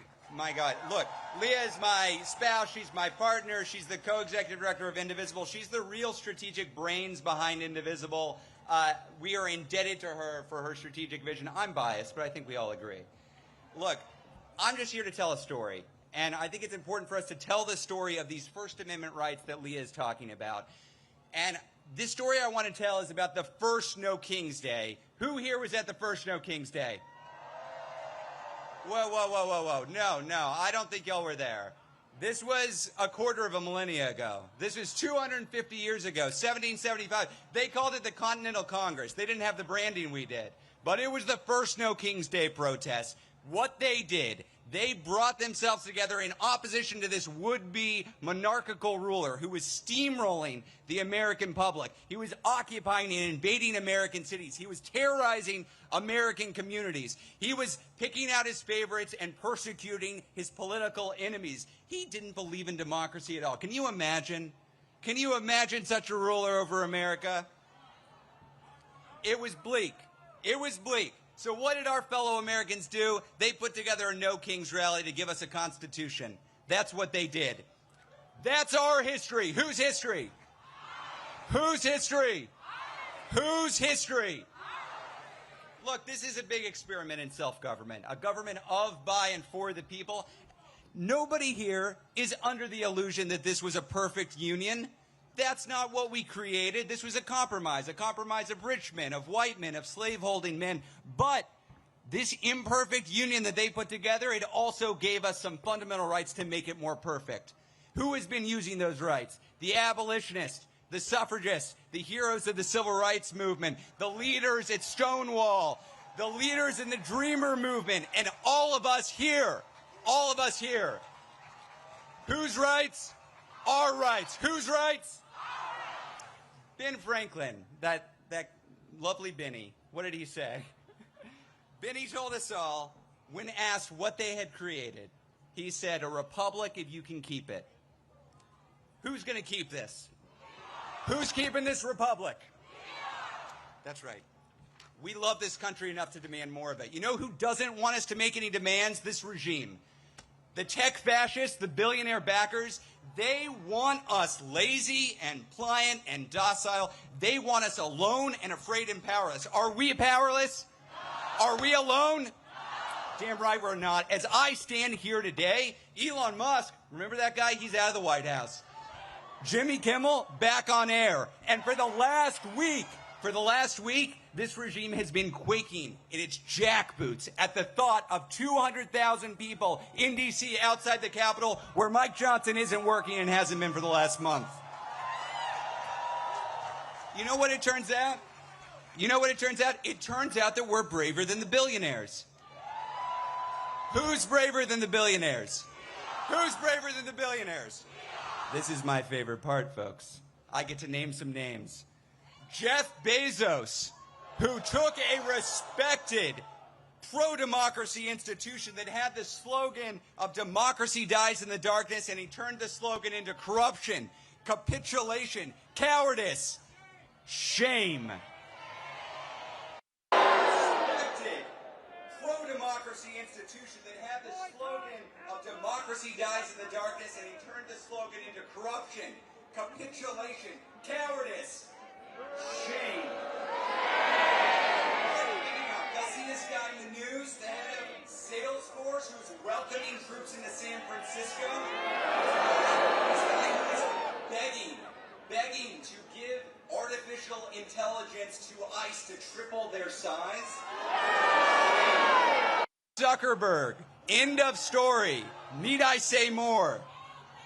But we're not just booing, y'all. We're not just booing. We're organizing. This is a movement of everyone in this country who is taking a side. We are taking a side. It is a time to choose that side. Are you on the side of the MAGA forces, of the Nazis, of the billionaires? Hell no.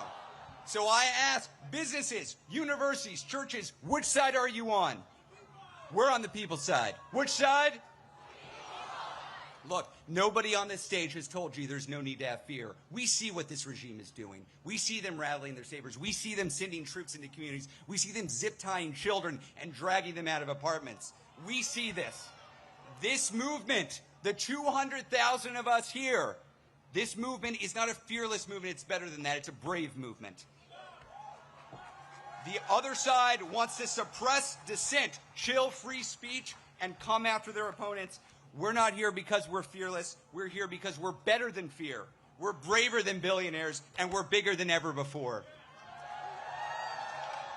We're going to win this, y'all, because we believe, as all Americans believe, we don't do kings here. How many kings? How many kings? Now, we had a little bit of extra time in the program, and a guy in Vermont with some ideas about this wanted to come up. So let's have him out.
Washington, D.C., are you ready? Here we go. Please welcome the senior senator from the great state of Vermont, the Honorable Bernie Sanders.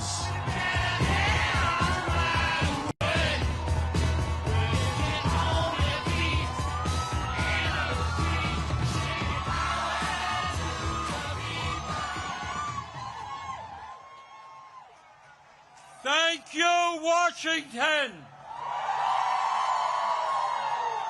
Thank you, Indivisible.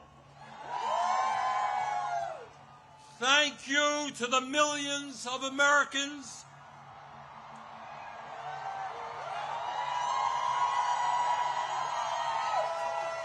from our smallest towns to our largest cities in every state in our country who are gathering today at thousands of rallies. Mike Johnson, the Republican Speaker of the House, called these rallies Hate America events. Boy, does he have it wrong.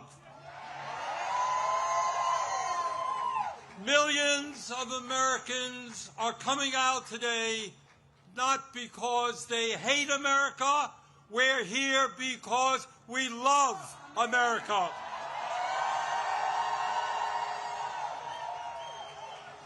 We're here because we're going to do everything we can to honor the sacrifices of millions of men and women who, over the last 250 years, fought and sometimes died to defend our democracy and our freedoms.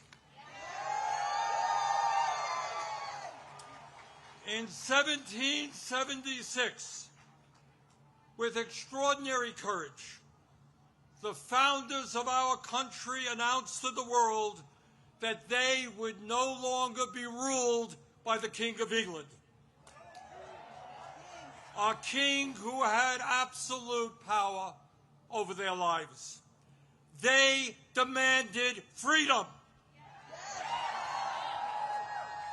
And to bring that about, they fought a bloody war against the British Empire and the most powerful military in the world. Tens of thousands of Americans died in that 8-year war, but our forefathers fought on and they won.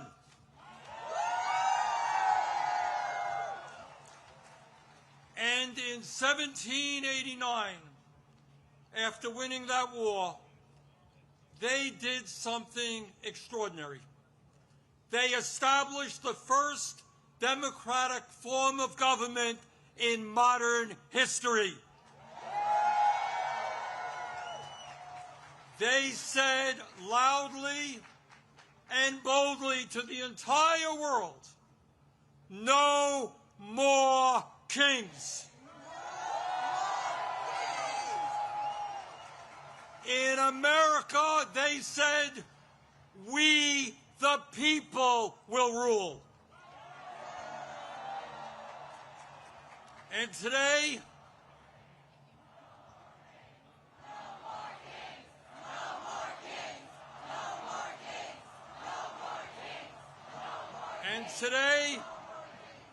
today in the year 2025, in this dangerous moment in American history, our message is exactly the same.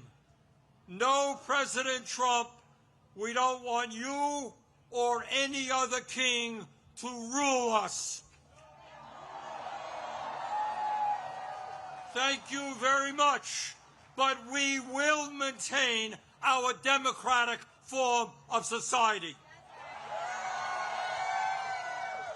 We will not move toward authoritarianism. In America, we, the people, will rule.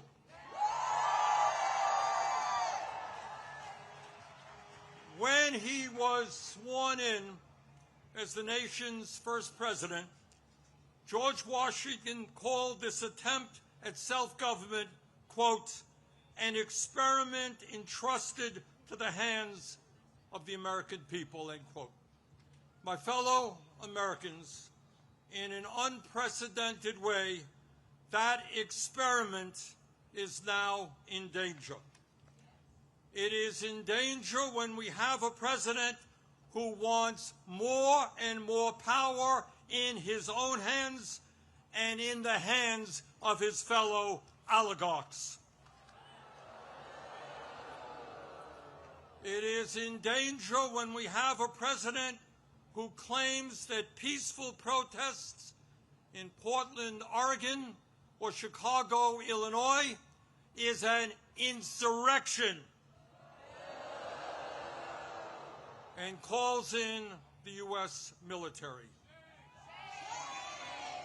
and then threatens to arrest the mayors and governors who resist them. It is in danger when we have masked agents working for ICE, breaking down doors, throwing people into vans without due process, and taking them to God knows where. It is in danger when we have a president who sues and intimidates the media, who wants no criticism of him and his policies, and who undermines the First Amendment of our Constitution, the very foundation of American democracy. Our country is in danger when we have a president who threatens to arrest or imprison political opponents who stand against him, including the Attorney General of New York State, a sitting U.S. Senator, and the Governor of California. It is in danger when we have a president who undermines freedom of thought and dissent at our colleges and universities, and who attacks law firms that oppose him in court. It is in danger when we have a president who threatens to impeach judges who rule against him. It is in danger when we have a president who ignores Congress, refuses to spend money that Congress appropriates, and takes away money from states who voted against him. When we have a president who ignores Congress, refuses to spend money that Congress appropriates, and takes away money from states who voted against him. It is in danger when we have a president who illegally fires tens of thousands of federal employees right here in Washington, D.C. and throughout our country, and rips up union contracts that workers have fought for and won. It is in danger when we have a president who grossly violates the Constitution by accepting gifts from foreign leaders, including a $400 million plane from the royal family of Qatar, and then allows that family to build an Air Force facility in Idaho. Well, let us be clear. This moment is not just about one man's greed, one man's corruption, or one man's contempt for the Constitution. This is about a handful of the wealthiest people on earth who, in their insatiable greed, have hijacked our economy and our political system in order to enrich themselves at the expense of working families throughout this country. Yes, I am talking about Elon Musk,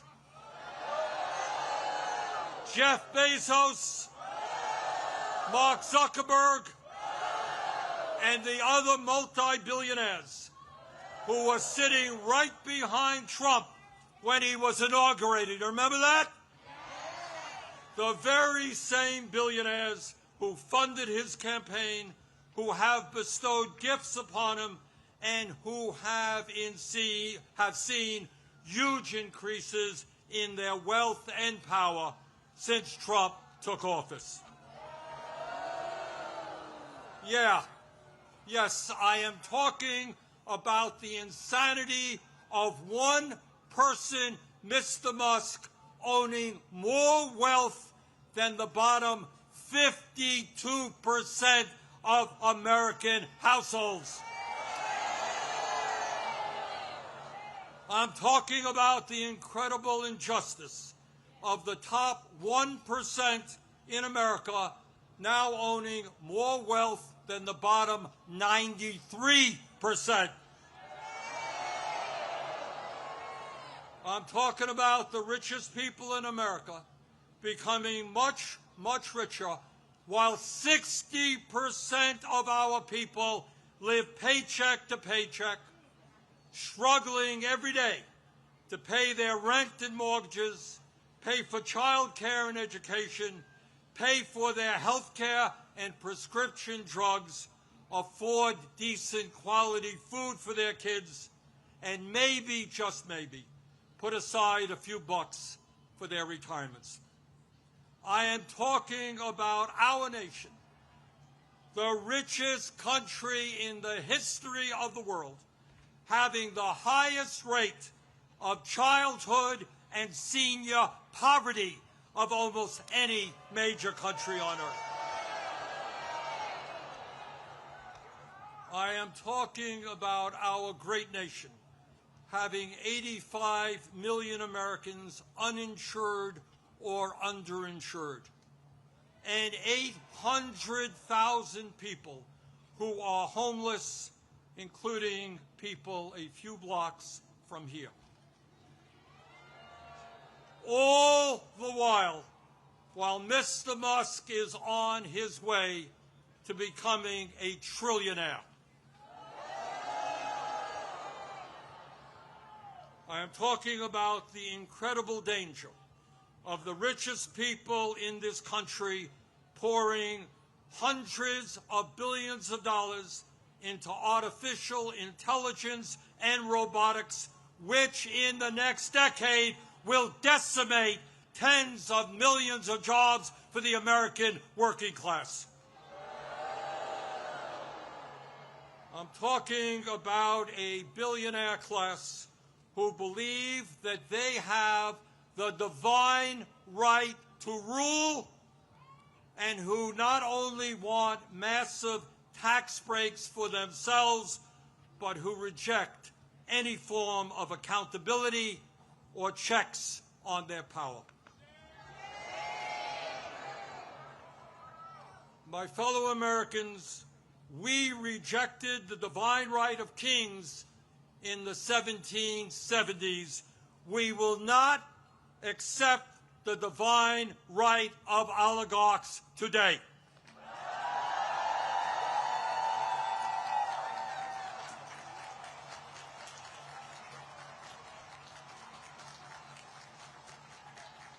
And now let's take a look, brief look, at where we are today. Where we are today on the 18th day of a government shutdown, which is depriving millions of federal employees of the paychecks they desperately need and deserve. Let me cut to the chase and tell you exactly what this shutdown is all about. As a result of Trump's big, beautiful, disgraceful bill, which made massive cuts to Medicaid and the Affordable Care Act, 15 million low-income and working-class Americans are going to lose the health care they desperately need to stay alive. Studies suggest that when you throw those 15 million people off of the health care they presently have, 50,000 of them will die unnecessarily every single year. 50,000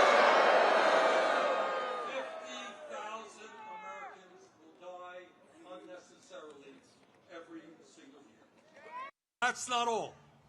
As a result of that same terrible piece of legislation, over 20 million Americans are going to see on average a doubling of their health insurance premiums through the Affordable Care Act.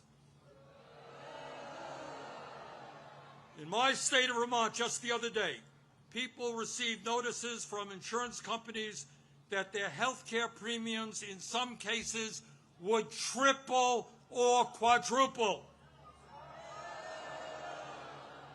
And that is going on all over the country. At a time when we already pay, by far, the highest prices in the world for health care, millions of Americans are going to see outrageous increases in their health care premiums, which they cannot afford. And why is that happening? Why are the Republicans making a broken health care system, a dysfunctional health care system, even worse? Why are they bringing our health care system to the verge of collapse? We all know the answer. We all know the answer. It was to give $1 trillion in tax breaks to Mr. Musk, Mr. Bezos, Mr. Zuckerberg, Mr. Ellison, and the rest of the 1%. $1 trillion in cuts to Medicaid, and the ACA, $1 trillion in tax breaks for the 1%. That, my fellow Americans, is what this shutdown is all about. And let me be as clear as I can be. No, I will not vote for a budget that throws 15 million Americans off their health care.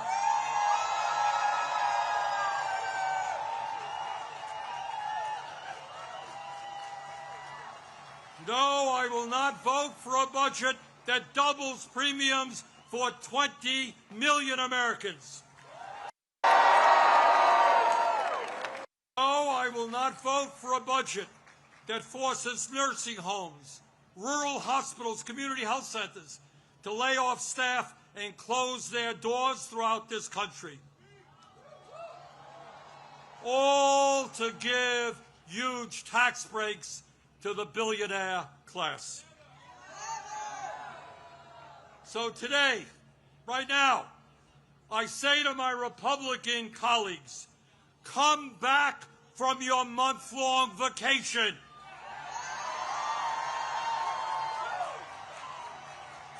Start negotiating and do not allow the American healthcare system to be destroyed. End this shutdown.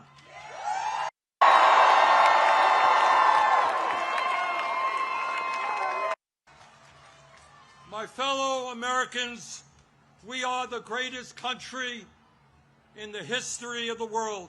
And when we stand together and don't allow demagogues to divide us up, there is nothing that we cannot accomplish. Yes, we can create a vibrant democracy by ending Citizens United and not allowing billionaires to buy elections. Yes, we can join the rest of the industrialized world and guarantee health care to every man, woman, and child as a human right. Yes, we can build millions of units of low-income and affordable housing and allow our younger generation to enjoy the American dream and own a home of their own. Yes, we can make public colleges and universities tuition-free and have the best child care and public school system in the entire world. Yes, we can expand Social Security so that every senior in our country can retire with dignity.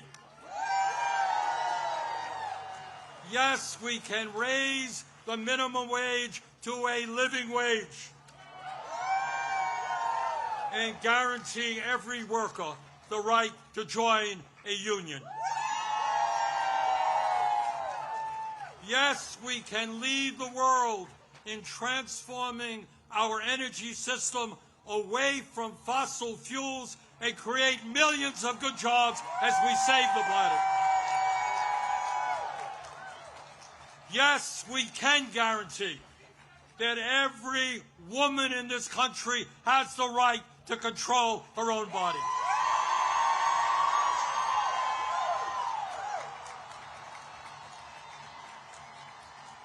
Yes, yes, we can have a foreign policy that guarantees that never again will American taxpayer dollars be used to starve children in Gaza or any place else.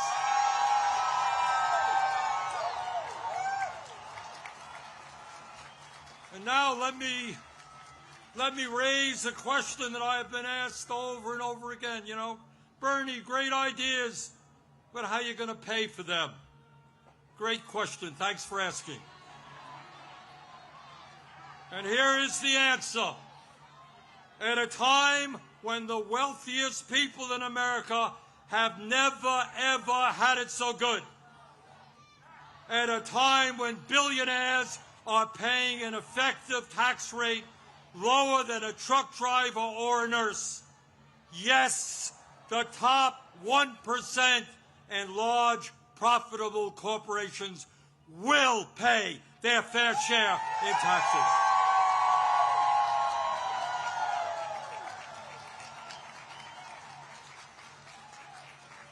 My fellow Americans, the establishment, including the corporate media and many of my colleagues in Congress, want you to believe that you are powerless. They want you to believe that you cannot change the status quo. But that is a lie.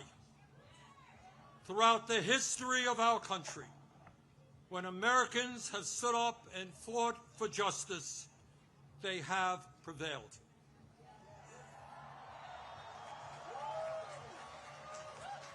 When the founders stood up to King George, they were told it was impossible, but they won. When abolitionists fought to end slavery, they were told it was impossible, but they won. When workers organized to form unions and stood up to their bosses, they were told it was impossible, but they won. When women demanded the right to vote, they were told it was impossible, but they won. When black Americans fought to end segregation, they were told it was impossible, but they won. When the LGBT community stood up for their rights, they were told it was impossible, but they won. Brothers and sisters, they did it then, we can and will do it now. And how do I know that we will succeed? Take a look at this huge crowd right here in our nation's capital.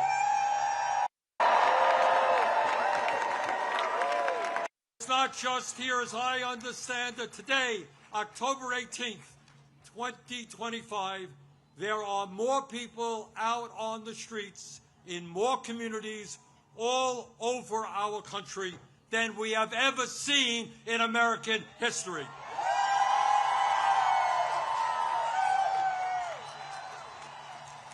Brothers and sisters, this is not the end. This is just the beginning.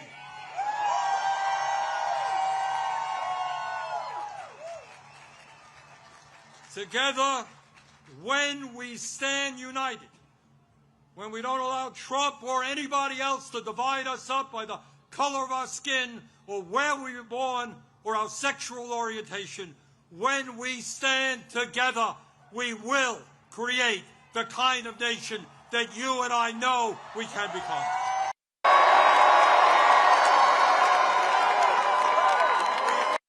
And will create a nation devoted to freedom, justice, and democracy. Thank you all very much.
Another way out?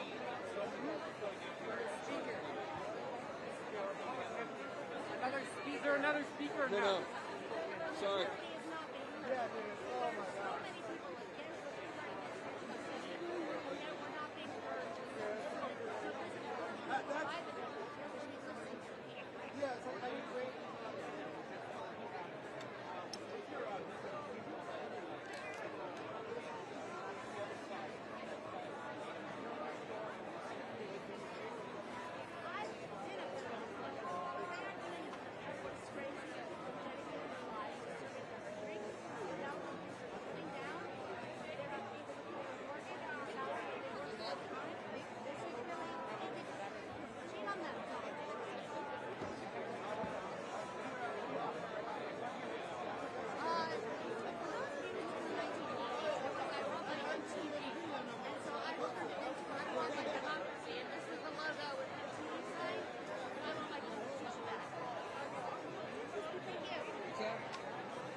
Oh my God.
So my friend is a conspiracy theorist. Oh yeah.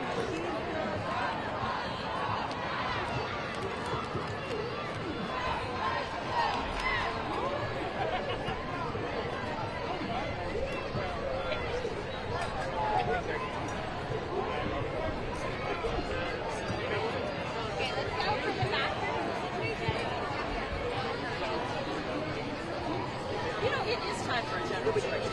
People do that shit. Yeah, we need this.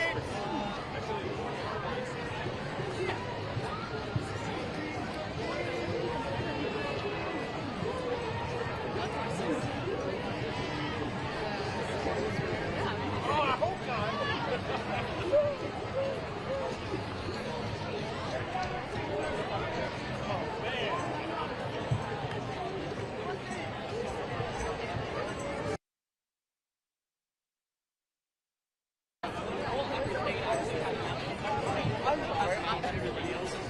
Including DC.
I've known that there are like a million. Yeah, there are.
people.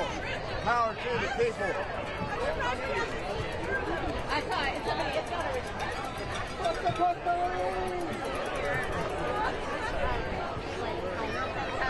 on the next row, and they were like across from me, and I like held up my sign.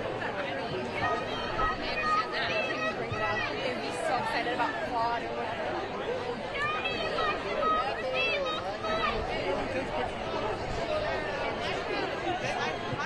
I bet they closed this station. It's like getting a little round.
Free the horses!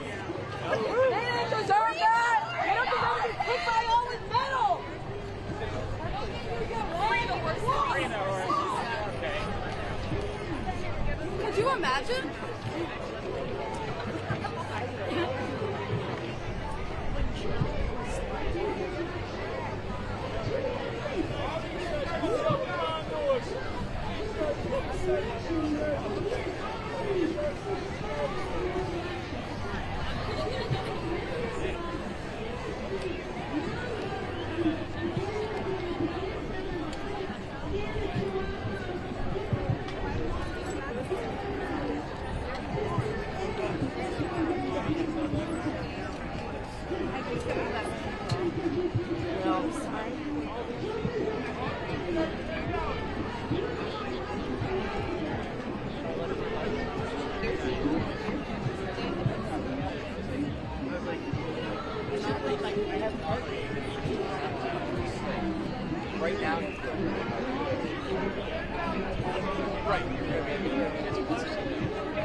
go up and around.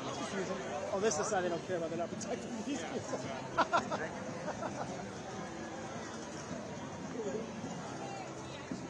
Jesus, guys, you're going to get the supply wagon.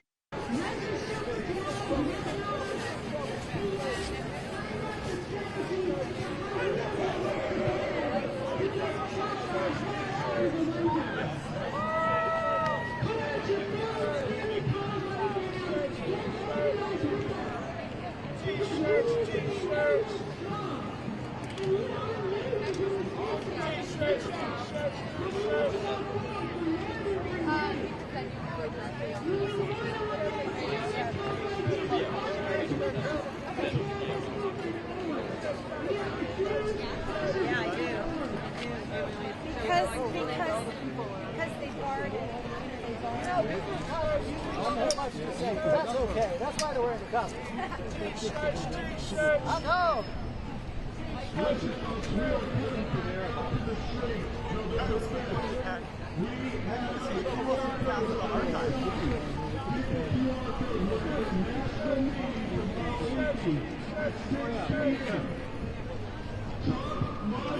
I got that. I got that with this camera. Good. You know, it was a big. This is on the ground. Rolled out. Did you make once before? Did we look at the White House?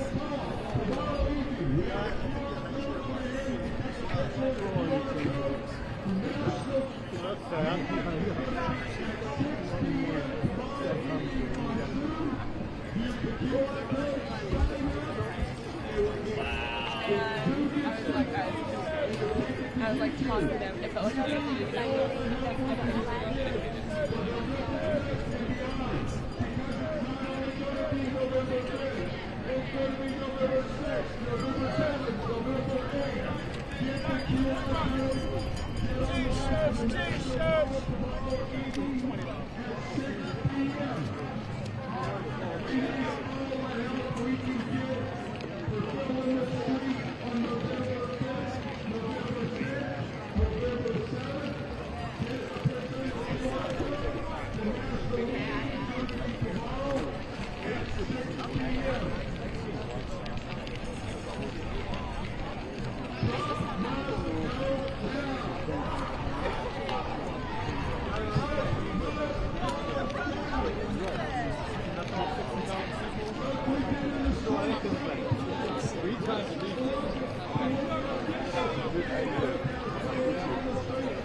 there.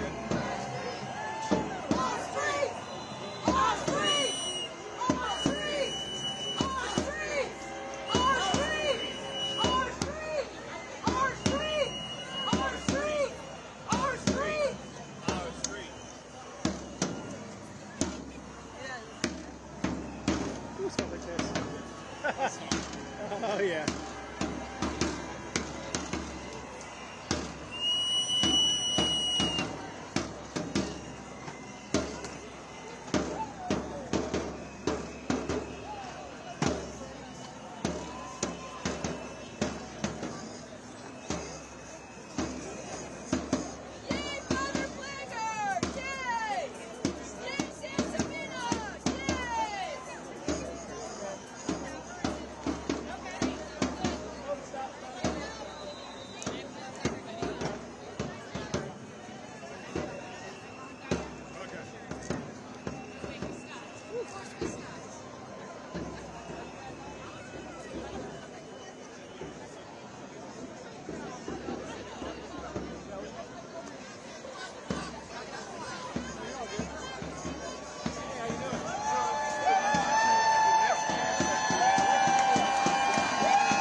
Give me a second. I know, but it's the whole march. I understand. This isn't my first one either.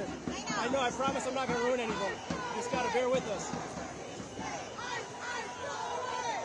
It's a lot of equipment I'm operating. I know. We just Thank you. slow down 100 We would have been okay. No, I had a few seconds there. I timed it.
all good. Oh, what's these? Oh, it's because they're merging. Okay. West side. Yeah, pick a side. This would be, there's no room on either. I think you're right. This is the less, seems like the less going. Let's go over here.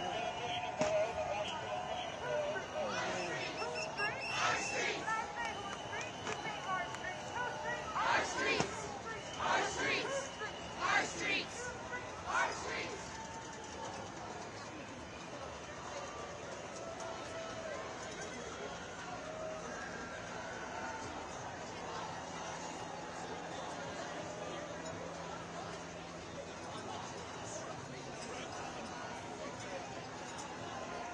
About behind us, almost two.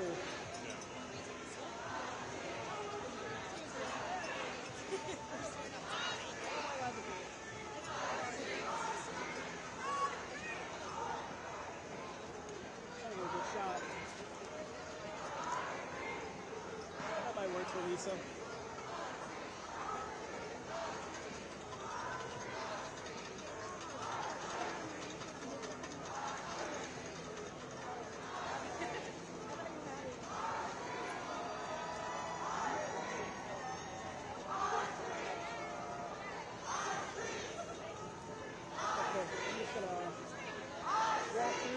We'll see how far we get. We're trying to get checked out. We're about a few blocks away. We got about 3 blocks.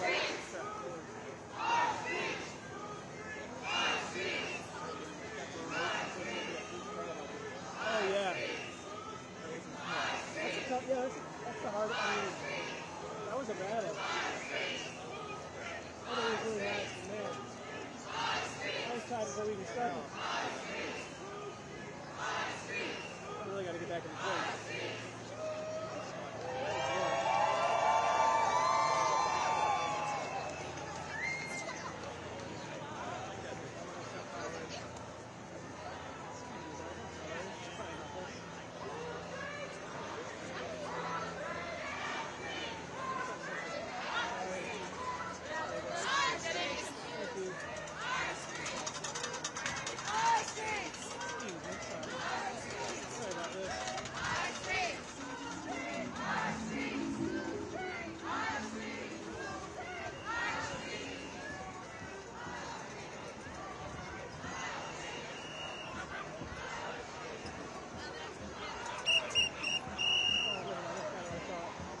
It is cool though.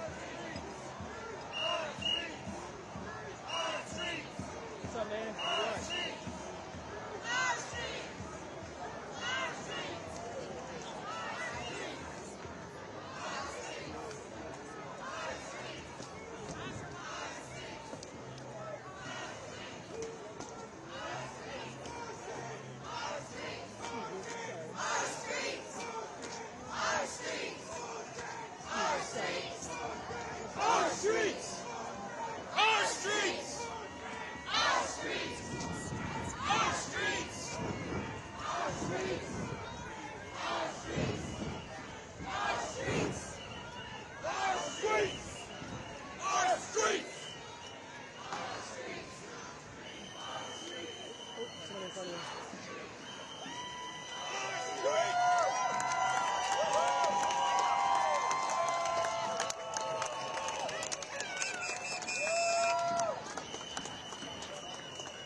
We're both sides of this one. That's something else.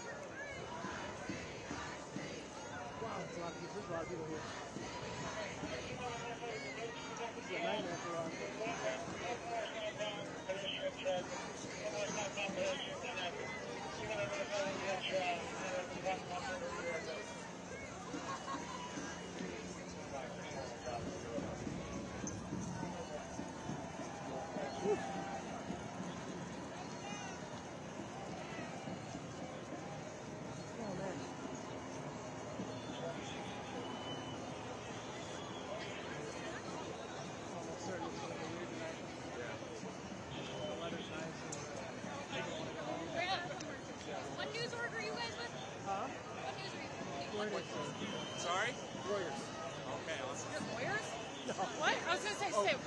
lawyers. I was gonna say if your lawyers stick with us, we're roasting the police. We're just I waiting said for one of them were CBS and buildings, ABC to let Oh, them know. jeez, the Chicago police? Parent company is a shit I don't get for it. this administration.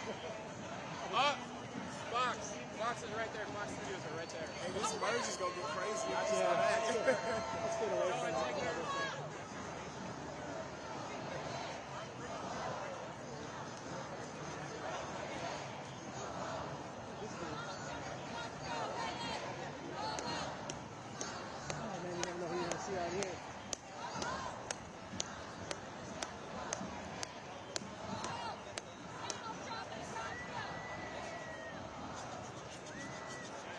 Okay, I think we can take like 5 seconds.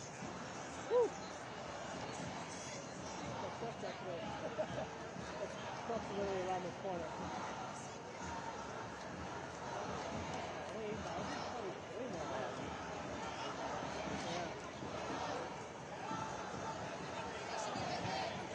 Okay, here we go.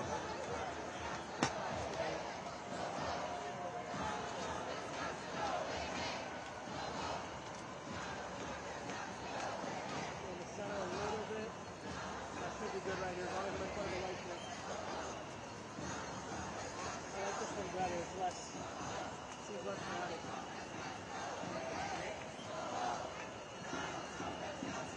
It's getting dark. It got darker over here with the buildings. With the back is blowing out, so I can't really see this one. Stay in front of you. Thank you.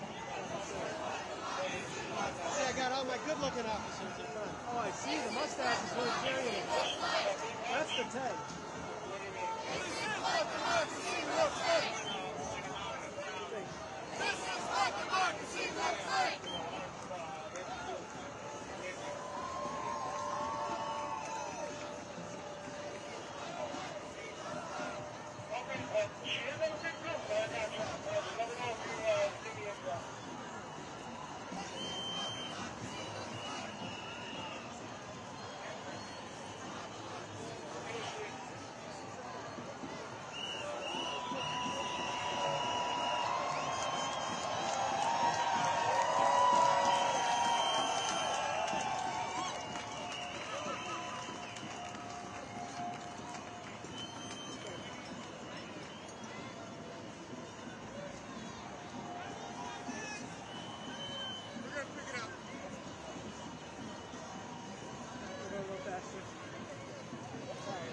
Oh, I heard director.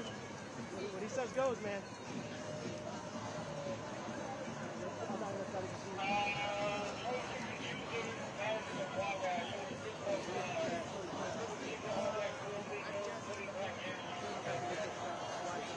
think I'm gonna turn my attention up here anyways. Yeah.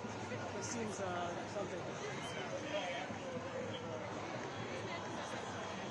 Seems like some people have been outside the Trump Tower already, if I had to guess. Oh man, my legs. Whew.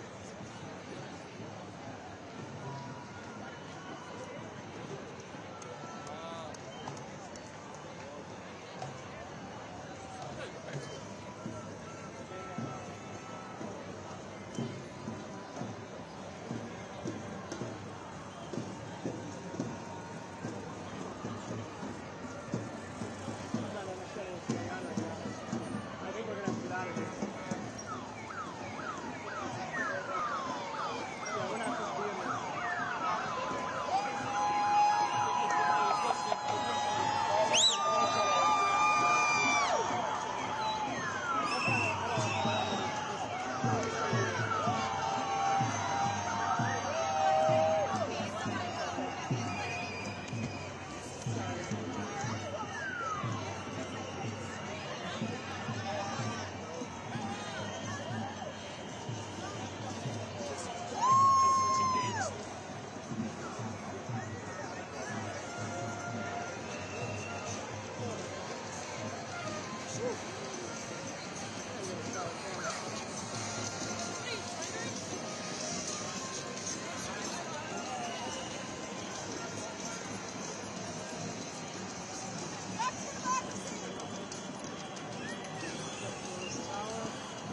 Oh no, that's Hancock.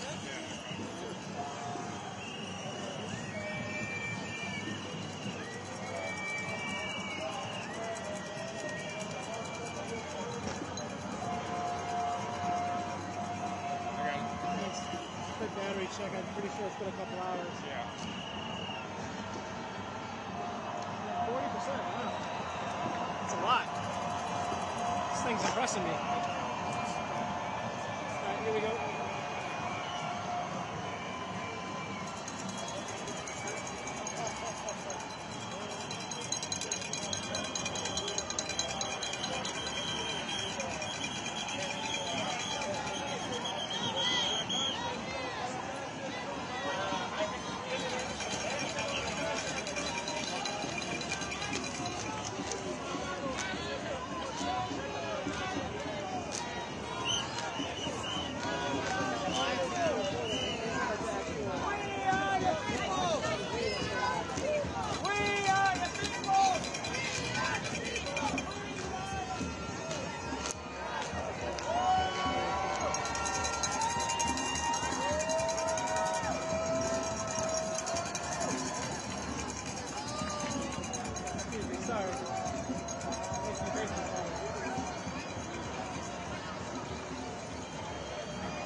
Back ahead, see more of the crowd. Yeah, up a little bit more, more sideways stop.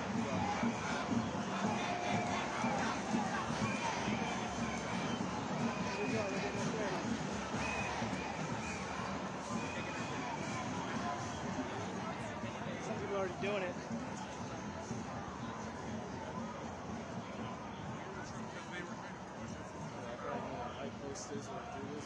Yeah, I think you're right.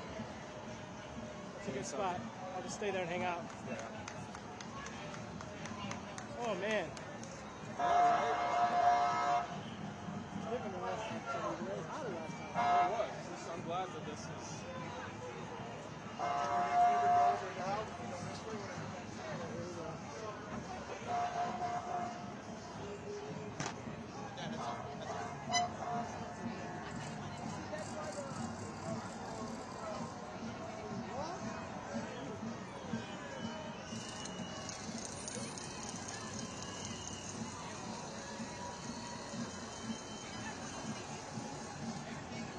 How low do I need to go? Yep, like that, maybe lower. It's as low as I can do it. Alright, yep, they're coming in our lane. Okay, cool.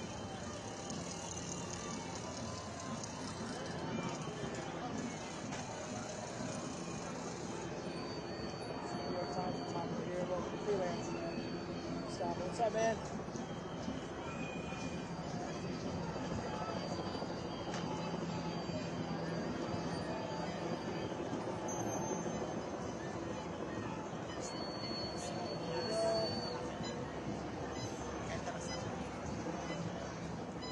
Yep, same idea. How's it going? What's up, Carlos? What's up, bro? Oh, living the dream, baby.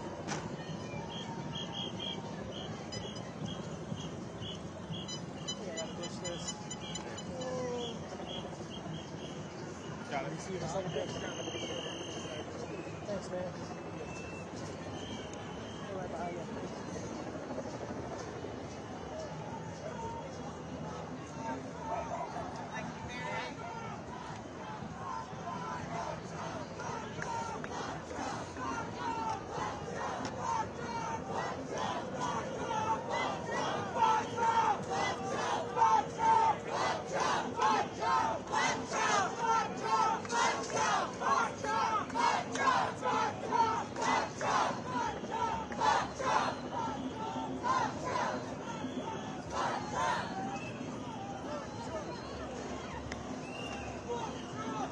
man. My fault, Jim.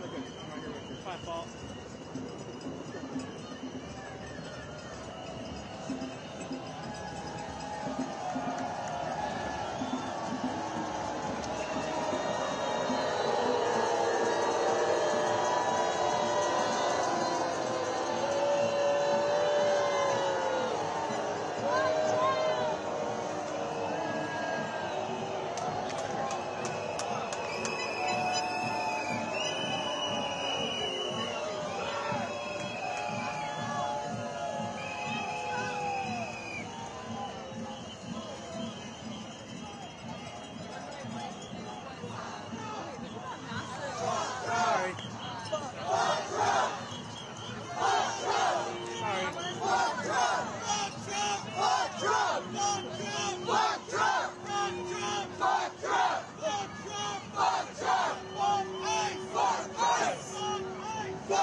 Send one of the cameras.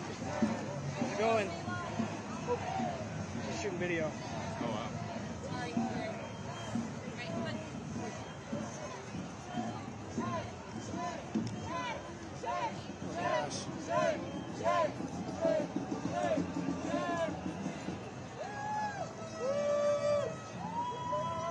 Didn't mean to mess up your video, my bad.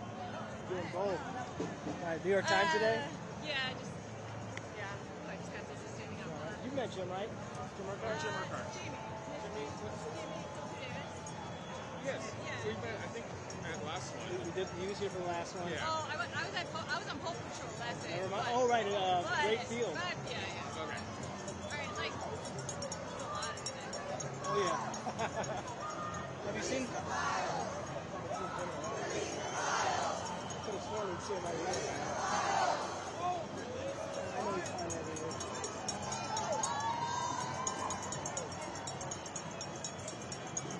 Release the crackers. That's what I know he wanted.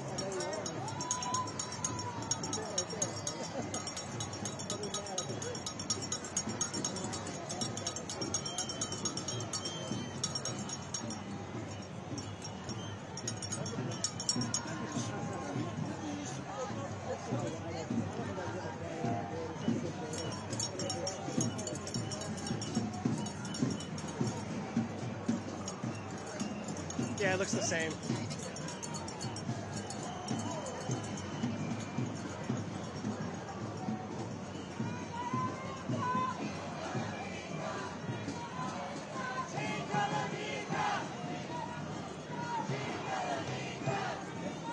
Woo! Thank God there's somebody we have a lot of opportunities.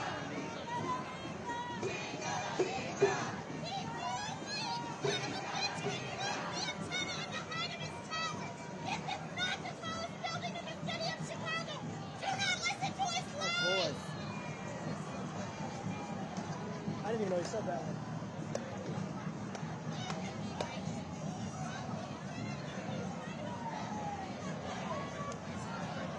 Let's go. Oh, this isn't going to work. Oh, well. Oh my God.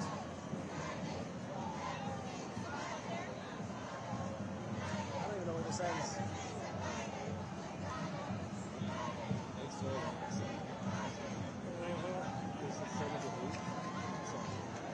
Yeah.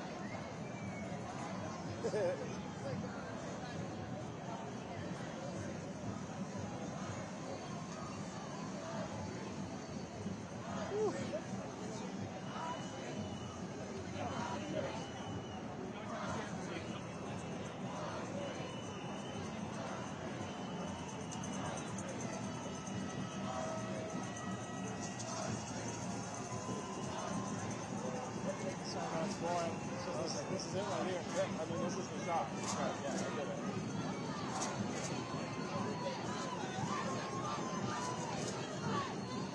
I think I'm going to give up on time. There is no catching up. Oh, wow, she's running. Alive, she is. I think after this we can just chill and just as long as I keep it steady. Exactly.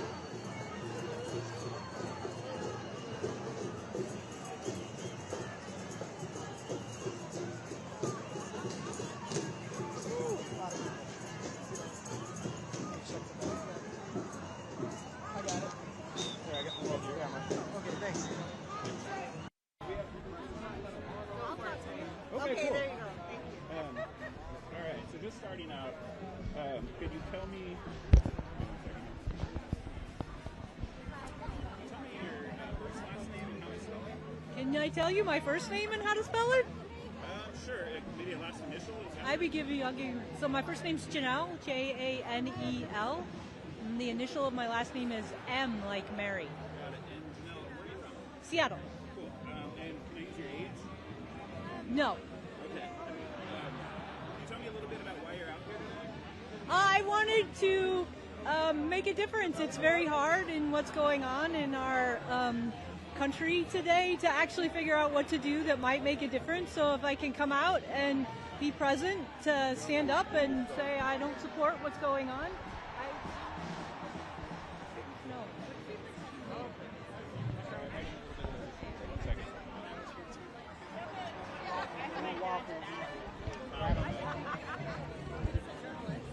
I'm sorry, I don't like to give a lot of information about myself. Stand by 1 second. Yeah.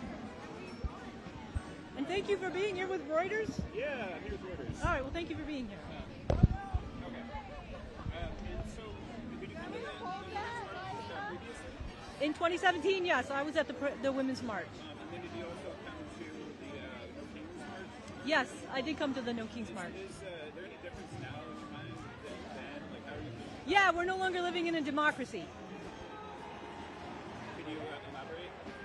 I don't feel like I live in a country that supports, at least from the top, I think the people support democracy, but I don't think our government supports democracy, free speech, human rights, birthright citizenship, our ability to gather and peacefully share our dissent.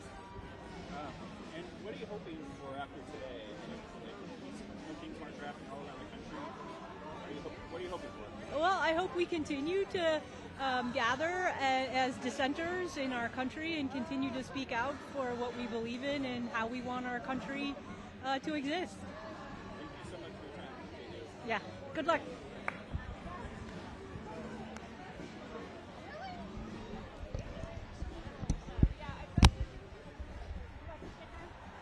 I love a sticker. Thank you. Oh my God, I love this.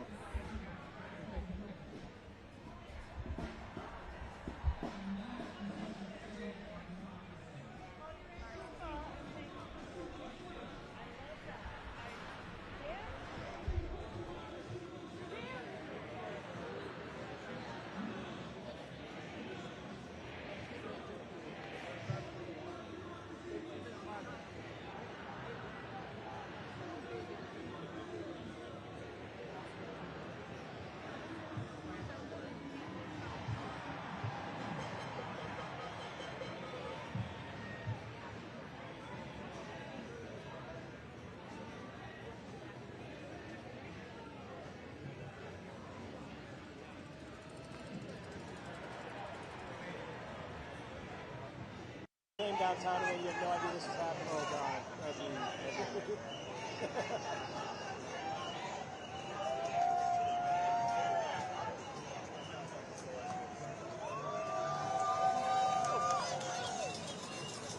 I've got one bar, but it looks like I'm getting messages again. That's good. Looks like there was a small right-wing counter protest in Portland. Portland too? He said, I should word it right. Many thousands of small right-wing counter protesters continue. Currently obscure. So I don't know. Probably just a couple guys. I know that has really? That makes sense. Some of those, here it's going to be really hard. We're so aggressive. People got to come from like pretty far to the suburbs or something. There'll just be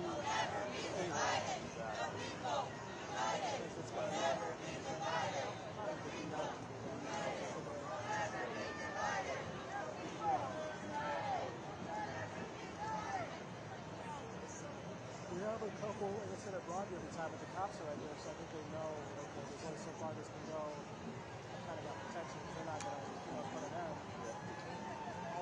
There's not enough here.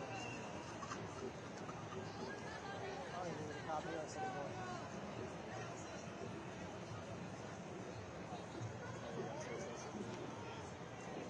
We got what, maybe 2,000 on the floor. I forget how many people have reports. Probably 100,000 people out here.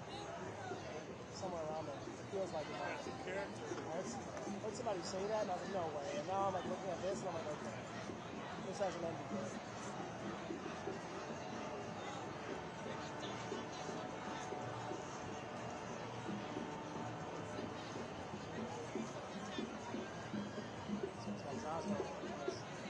That's what, Jan Tessier? What's that? Jan on the video side, Jan Tessier? Yeah. That's what he uses a lot, those little guys. I like interview people and stuff.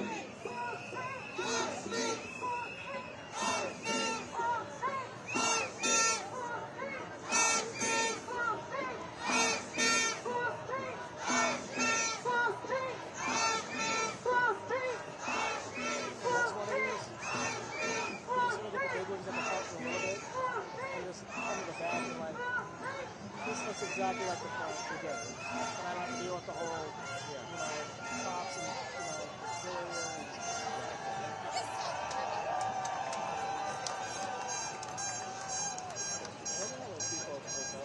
Oh, yeah. Oh, I see him up there. Oh, man. Let me see how far I can zoom.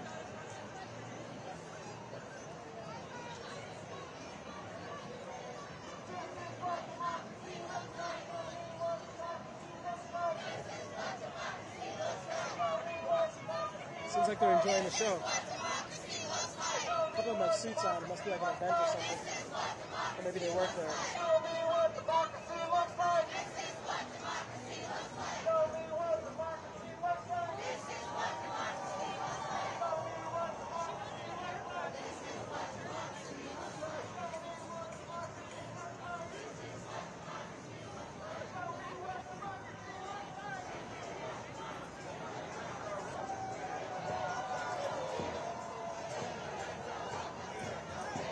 Here we go. This is what I need.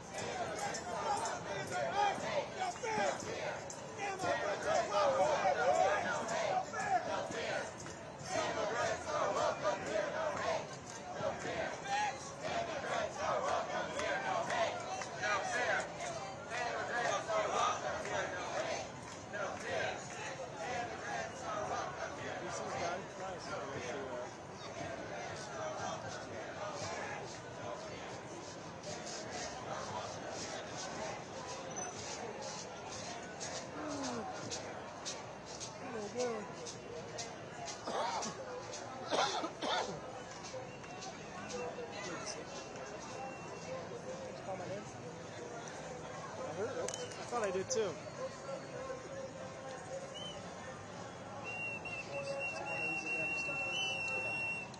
Oh, I'm good. Thank you.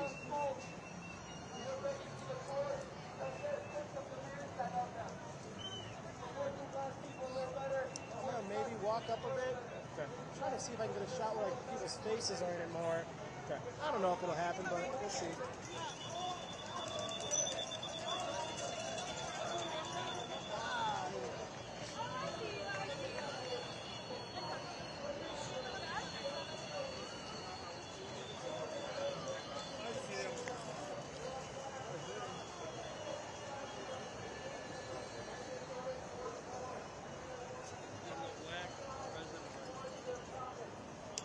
Oh yeah, we can do it.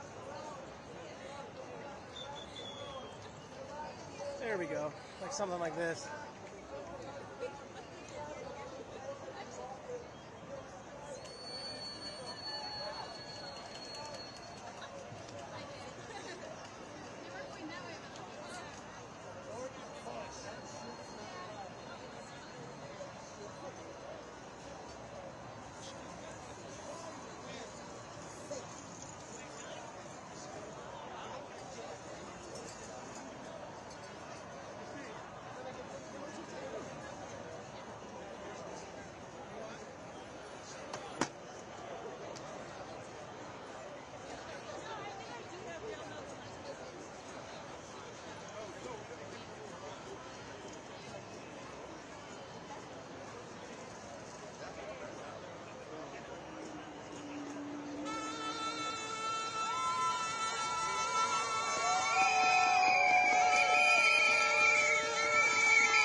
Have a good march.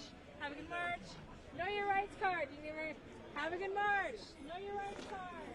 Have a good march.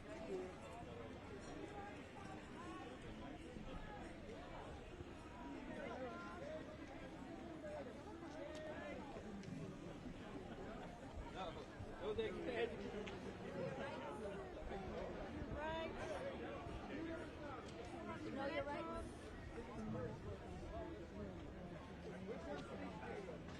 Yeah, that's awesome. Yeah. Free gay motorcycle sticker. Put your hands up. There you go. Free gay. Yeah, okay. You guys have not been in there very long, so check it. Thing? Yeah.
not going to be on there unless it's a wide shot. So yeah.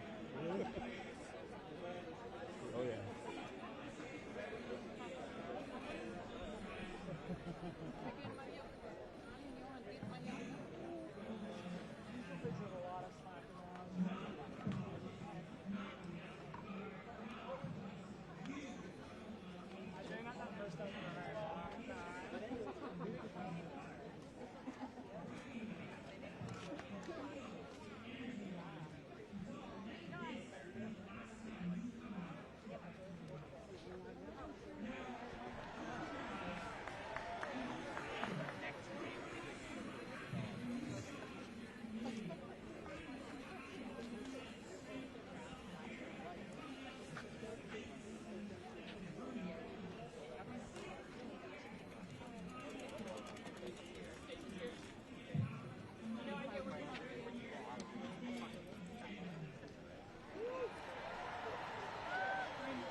Oh, thanks. I'm gonna take it on my arms.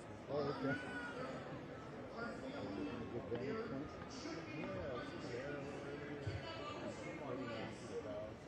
It's actually a live shot there.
but we only convinced him to come by telling him it was a no-hats rally. Here, hold this.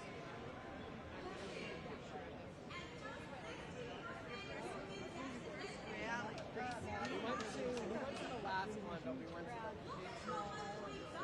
Oh, really? It was real pink. Okay, Elliot.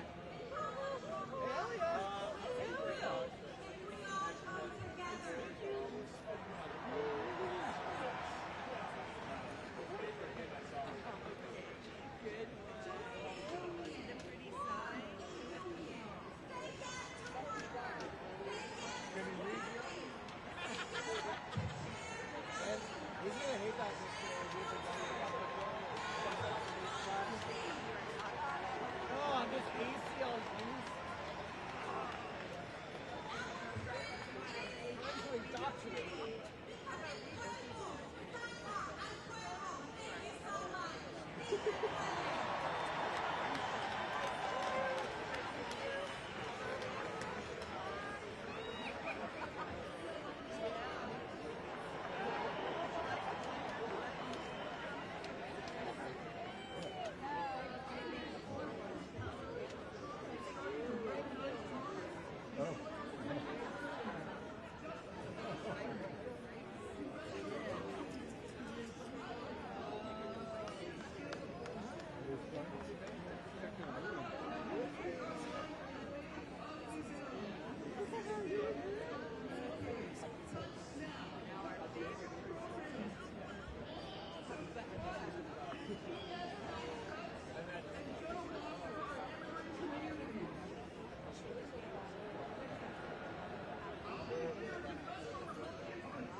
Sit over here. Yeah, I can go this way tomorrow. We must have been here pretty bad.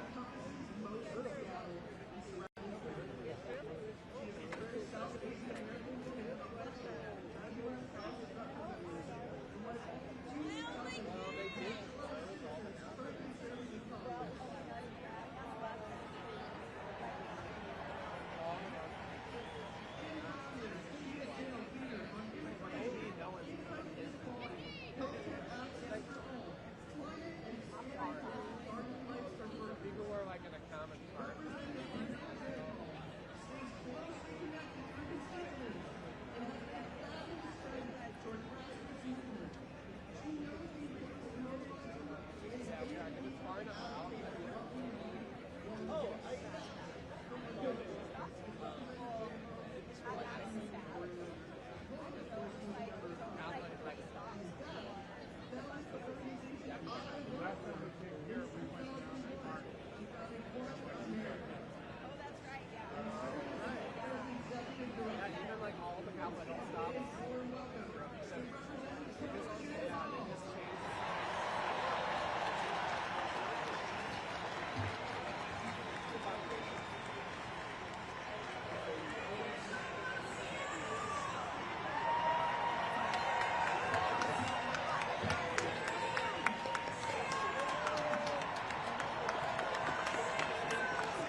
It's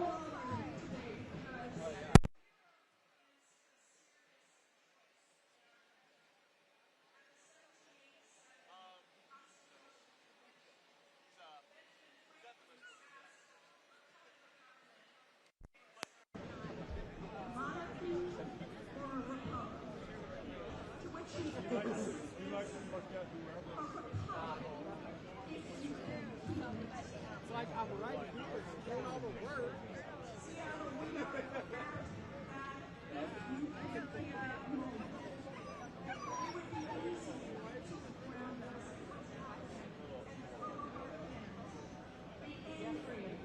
I'll go look for it.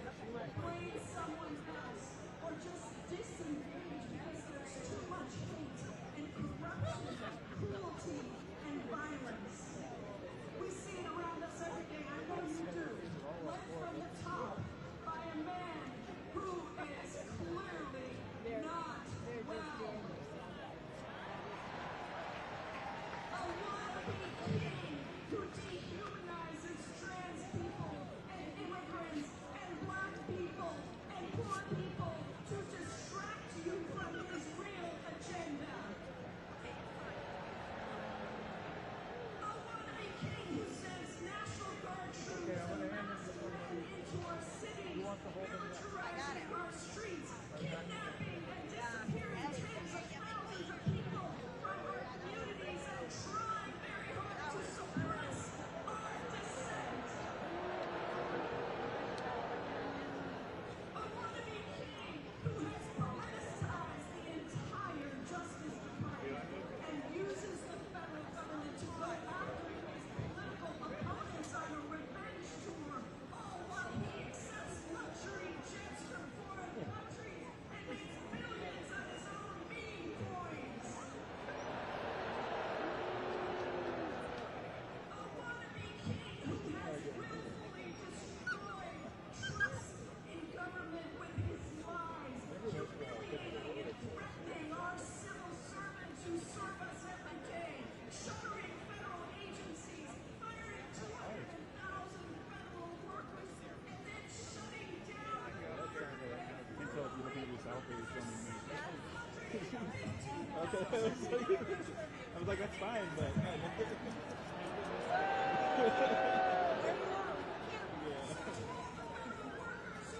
filming the filmer. I get it. It happens. Yeah.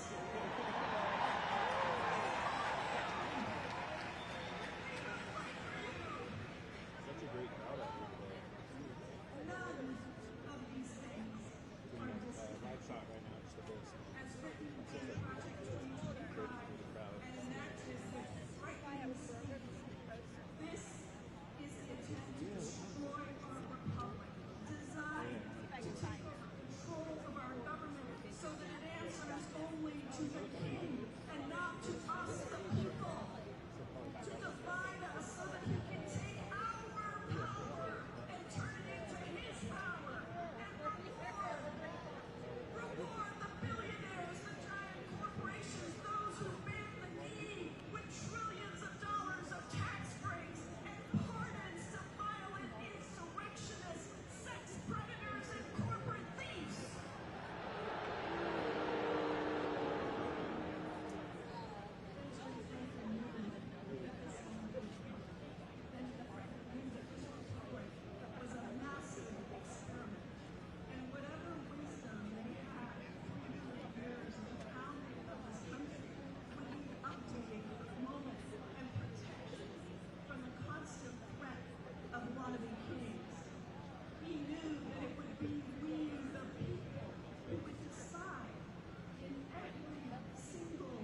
On the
Are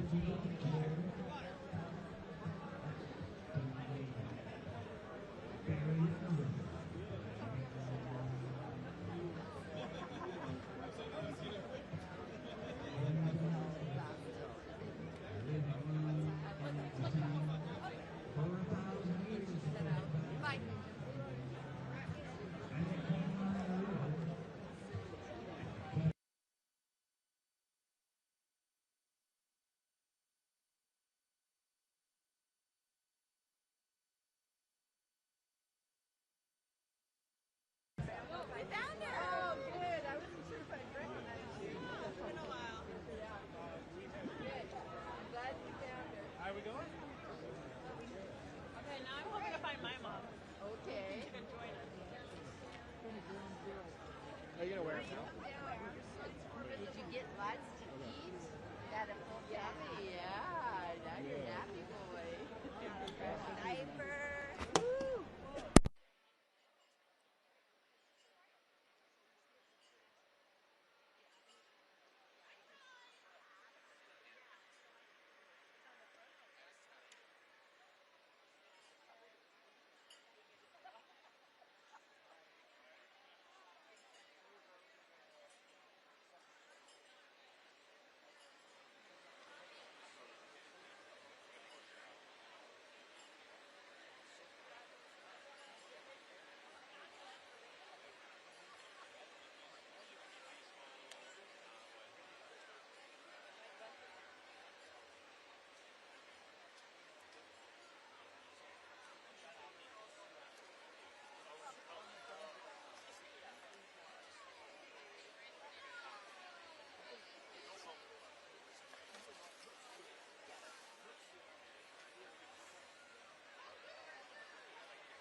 Right behind you. The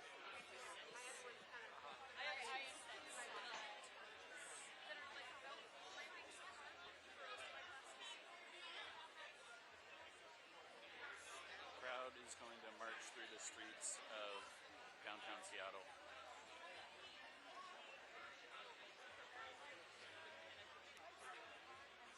Sorry.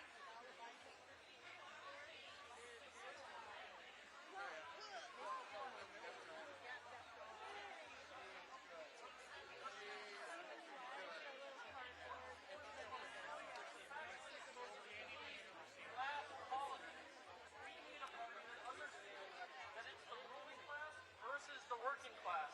There are no good billionaires, there are no bad billionaires. They are all the ruling class. They benefit when your wages go lower. They benefit when your Everybody all knows the same shit. You see it on the Daily Show. You came here to fight capitalism, and you need to get organized, because this is just the first step. There are many more steps on the road to beating capitalism. Yeah, exactly. We have our national center.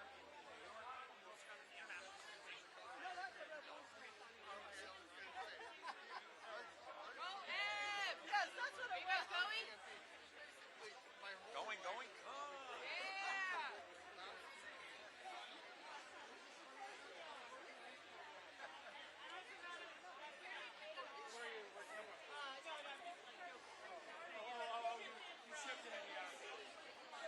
I'm sorry.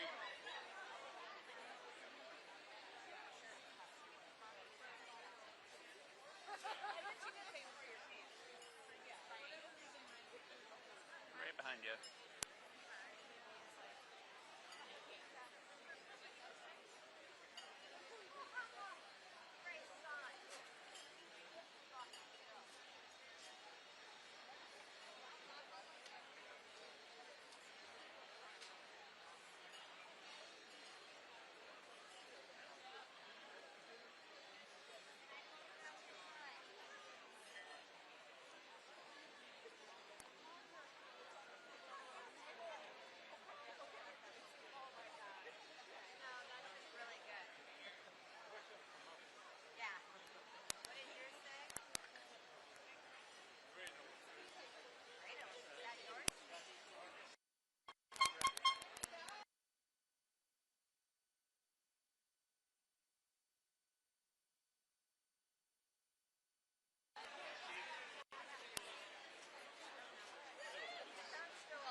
Absolutely not. Yeah. We're not so lucky. Not yet. Not yet.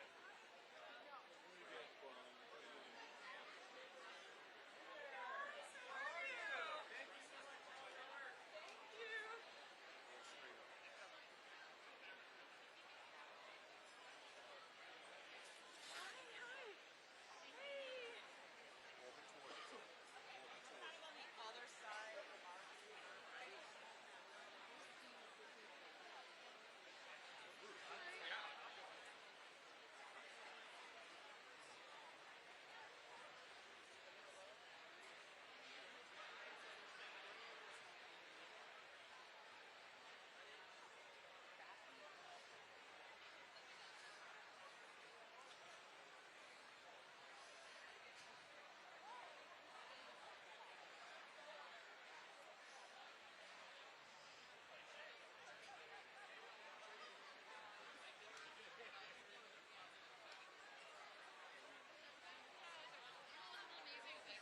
Well, we didn't know. We had no car.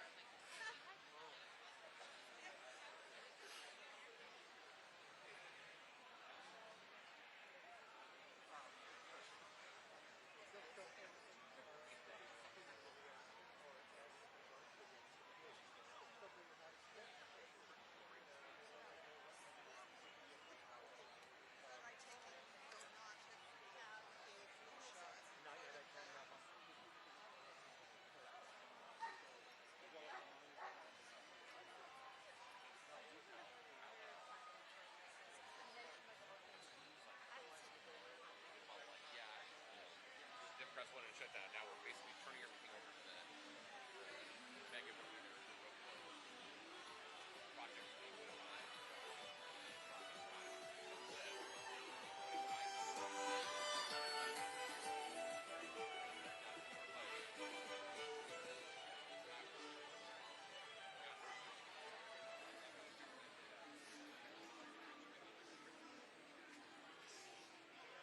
You love meat, but not the factory.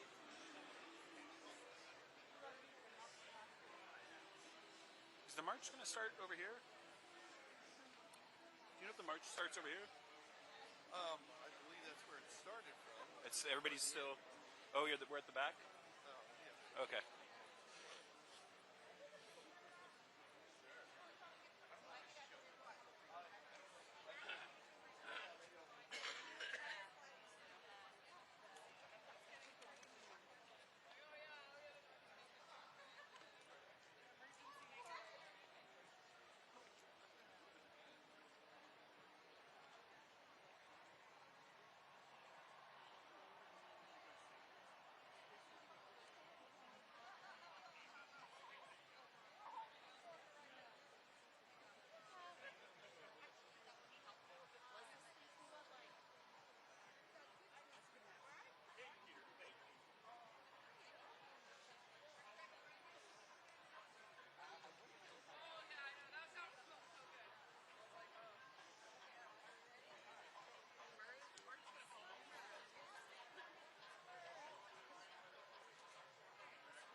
this declaration with a firm reliance on the protection of divine providence. We mutually pledge to each other our lives, our fortunes, and our sacred honor. Fuck fascism!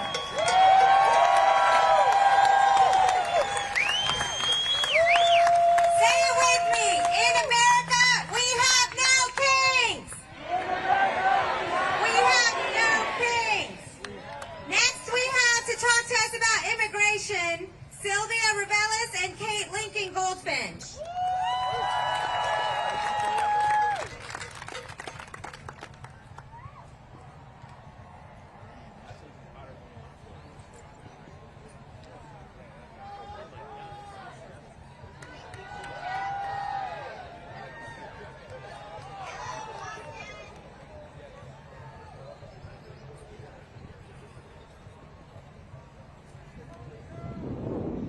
Hello, Texas!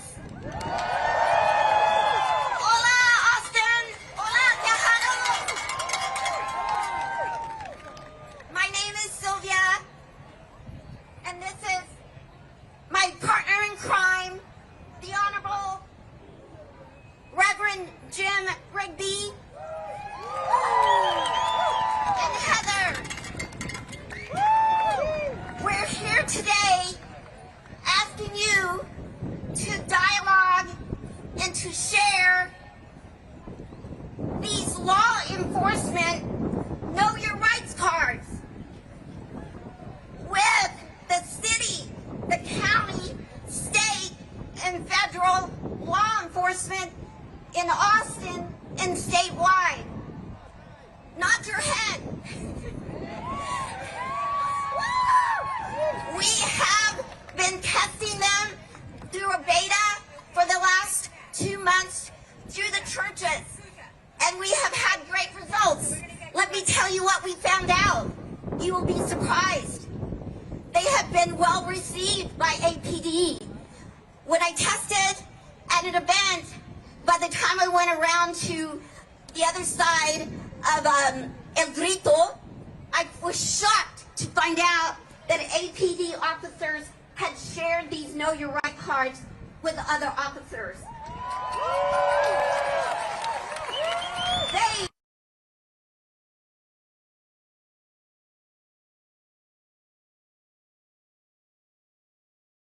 have been forced into this compromised situation. They know they took an oath to the Constitution. They want to honor that oath to the greater good. We have 150,000 law enforcement in Texas police. We have 2,000 in Austin alone. We also found out they are so stressed that we're seeing an increase in suicide. So we have added a mental health hotline where in privacy they can access this. We've added a legal hotline so they can access legal services. They need our support. We are 31 million strong in Texas. We have a common cause. We have amazing leadership in Austin with Lisa Davis. She stood up to Greg Abbott. Now, Sheriff Hernandez is in a very difficult situation because Abbott pushed for an alliance with ICE. And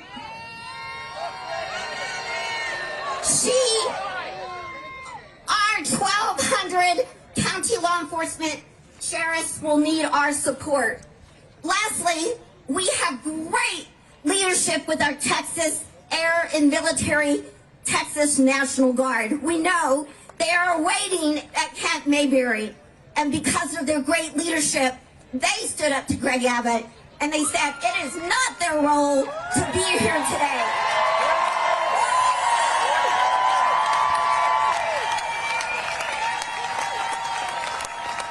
Share these cards. You thank them. are strong. We will support the Constitution. Lastly, I want to remind you that Greg Abbott swore to the Constitution 3 different times. He served as our Attorney General. He has served as our governor. He swore an oath to our Constitution. Yeah, even though Sly Fox wouldn't have So, we, the people of Texas, need to remind our unhinged governor to obey the Constitution. We have had the support of Judge Perry. We have had even the support of his good buddy, Governor of Oklahoma State, who currently is the president of the Governors Association of the nation right now. And he called Governor Abbott out. So, let's call Governor Abbott out. Okay, thank you.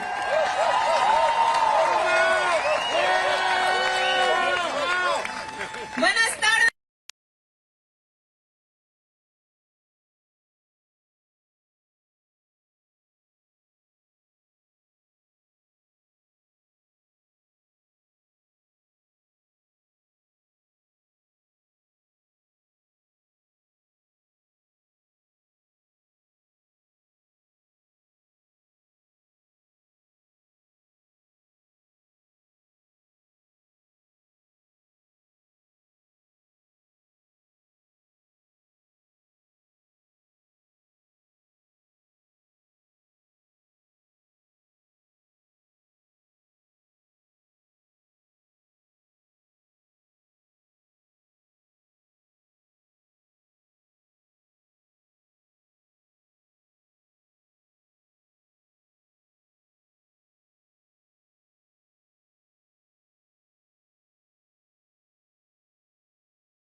And we appreciate your lives for us every day out there.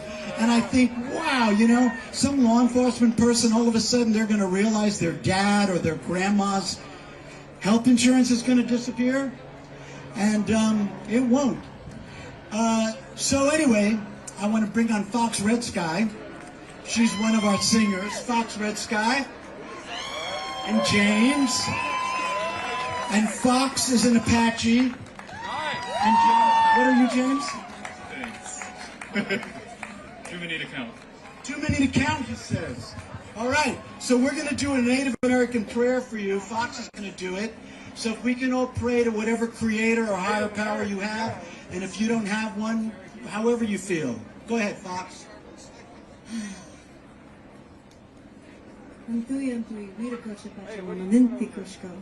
Grandmothers, grandfathers, old ones, Star Nation, Yanawana, sacred holy water of life. It is your daughter, Fox Owl, she who walks forward in life. I want to thank you so much for gathering all of these hearts and these souls and these minds, Spirit, because it is only through our unity, it is only through our love for the justice and peace that we can then create ripples of change. Oh, Holy Spirit, we are not here just for ourselves. We're here for the next 7 generations and for that water and that clean air that those babies need, those ones that haven't been born yet. I want to thank you, Holy Spirit, for the courage that these people have, that somehow, some way, you put that thought in their heart. Somehow, some way, you told them to come here, right now. I want to thank you, Spirit. I want to thank you, God, for all the things you do, all the blessings. And I want to also say a prayer of protection, that all of these people are protected by you, Creator. That all of these people are going to sing that truth, because the mind lies, but the heart never lies. In accordance with all your divine laws. Oh, thank you.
President of Justice and Advocacy for the Austin Area Urban League. I am a black woman. You say it again. I am a black, what surprise? I am born and raised Austinite. I am a Texan. And I am a child of God. And I am tired. Amen, sister! I am tired of the disregard of the humanity of others. I am tired of the overexhaustion of reactionary survival. I am tired of stepping on stages and going to churches and going to buildings of policy and bleeding out for external consumption. I am tired of saying the same things over and over again, and I know that I am not alone.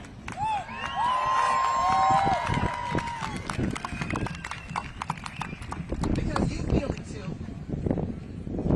And because you feel it, know that you are not alone. No matter what the autocrats and the pretend kings would have you think, you are not alone. We have each other.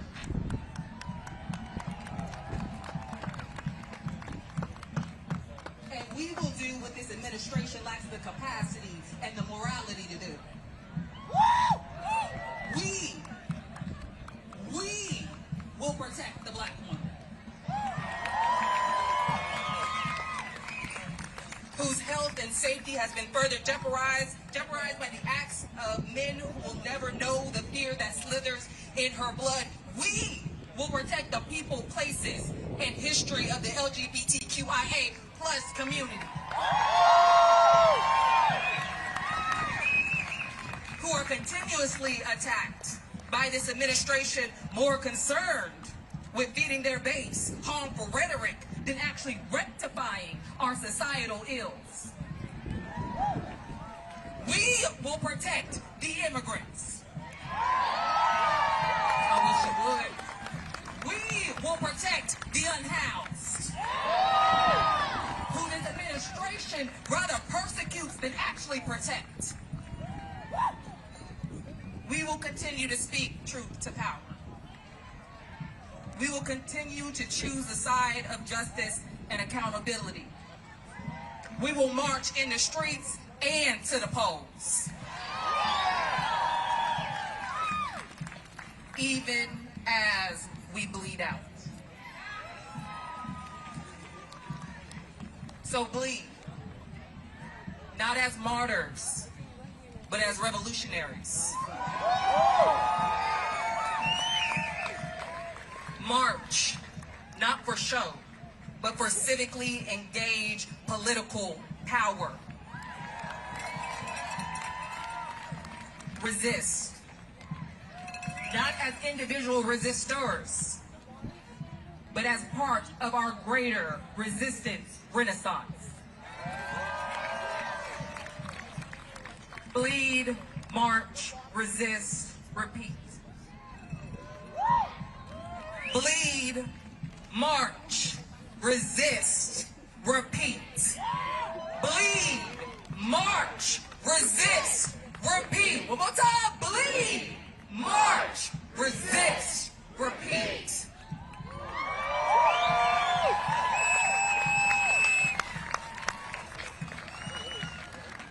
But do so in clarity. Do so in unity. Do so strategically. Do so for humanity.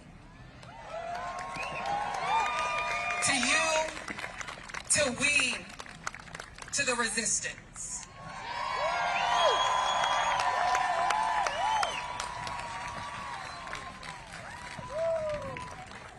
Give it up one more time for Jasmine.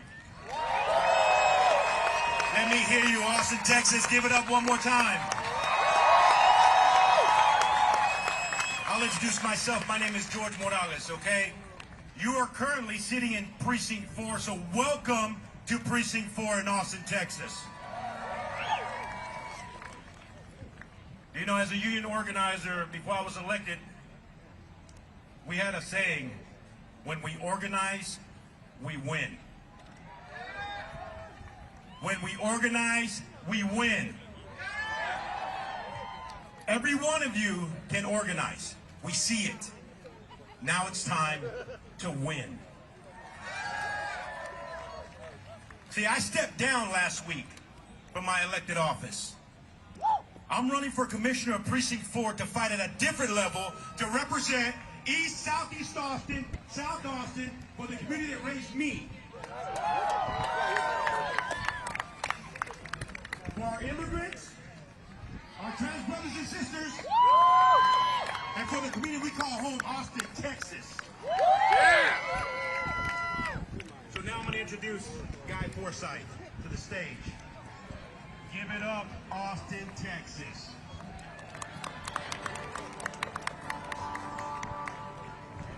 Has anybody told you you're beautiful today? Yes, you are. Thank you guys for showing up. You guys are doing the work. It's the beginning.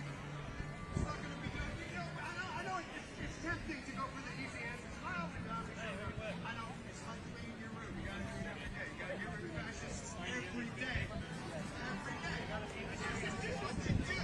That's what you do when you encounter someone.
one more time for Dan Weber.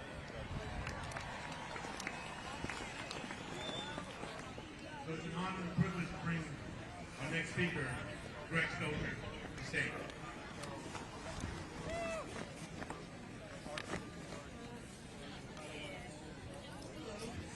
My name is Greg Stoker. I'm a former United States Army Ranger.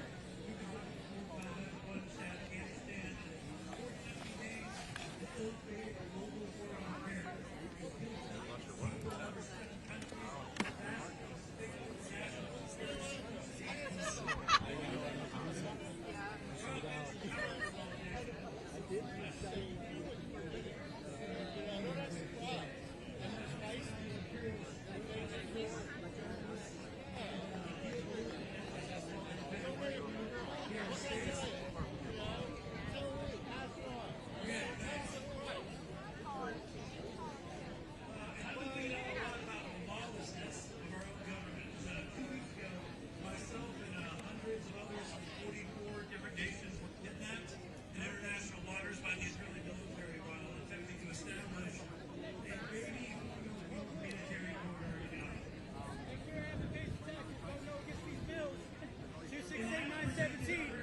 November 4th. So I was like, good time to meet with the military prison.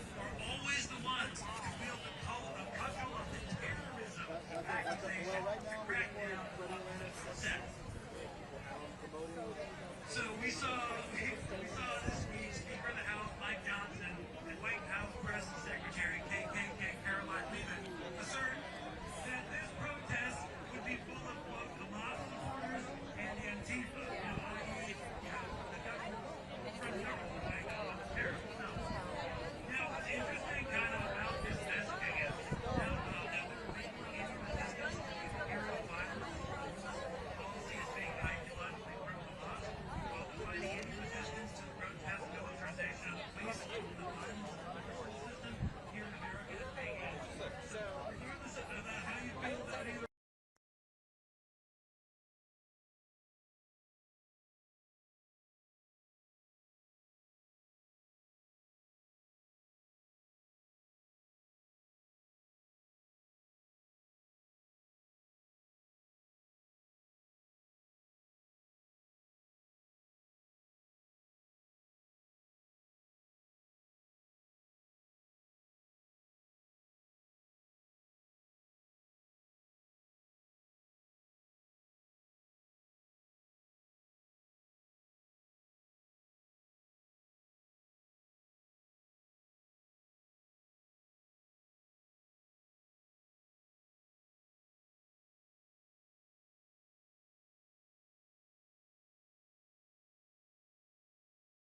celebration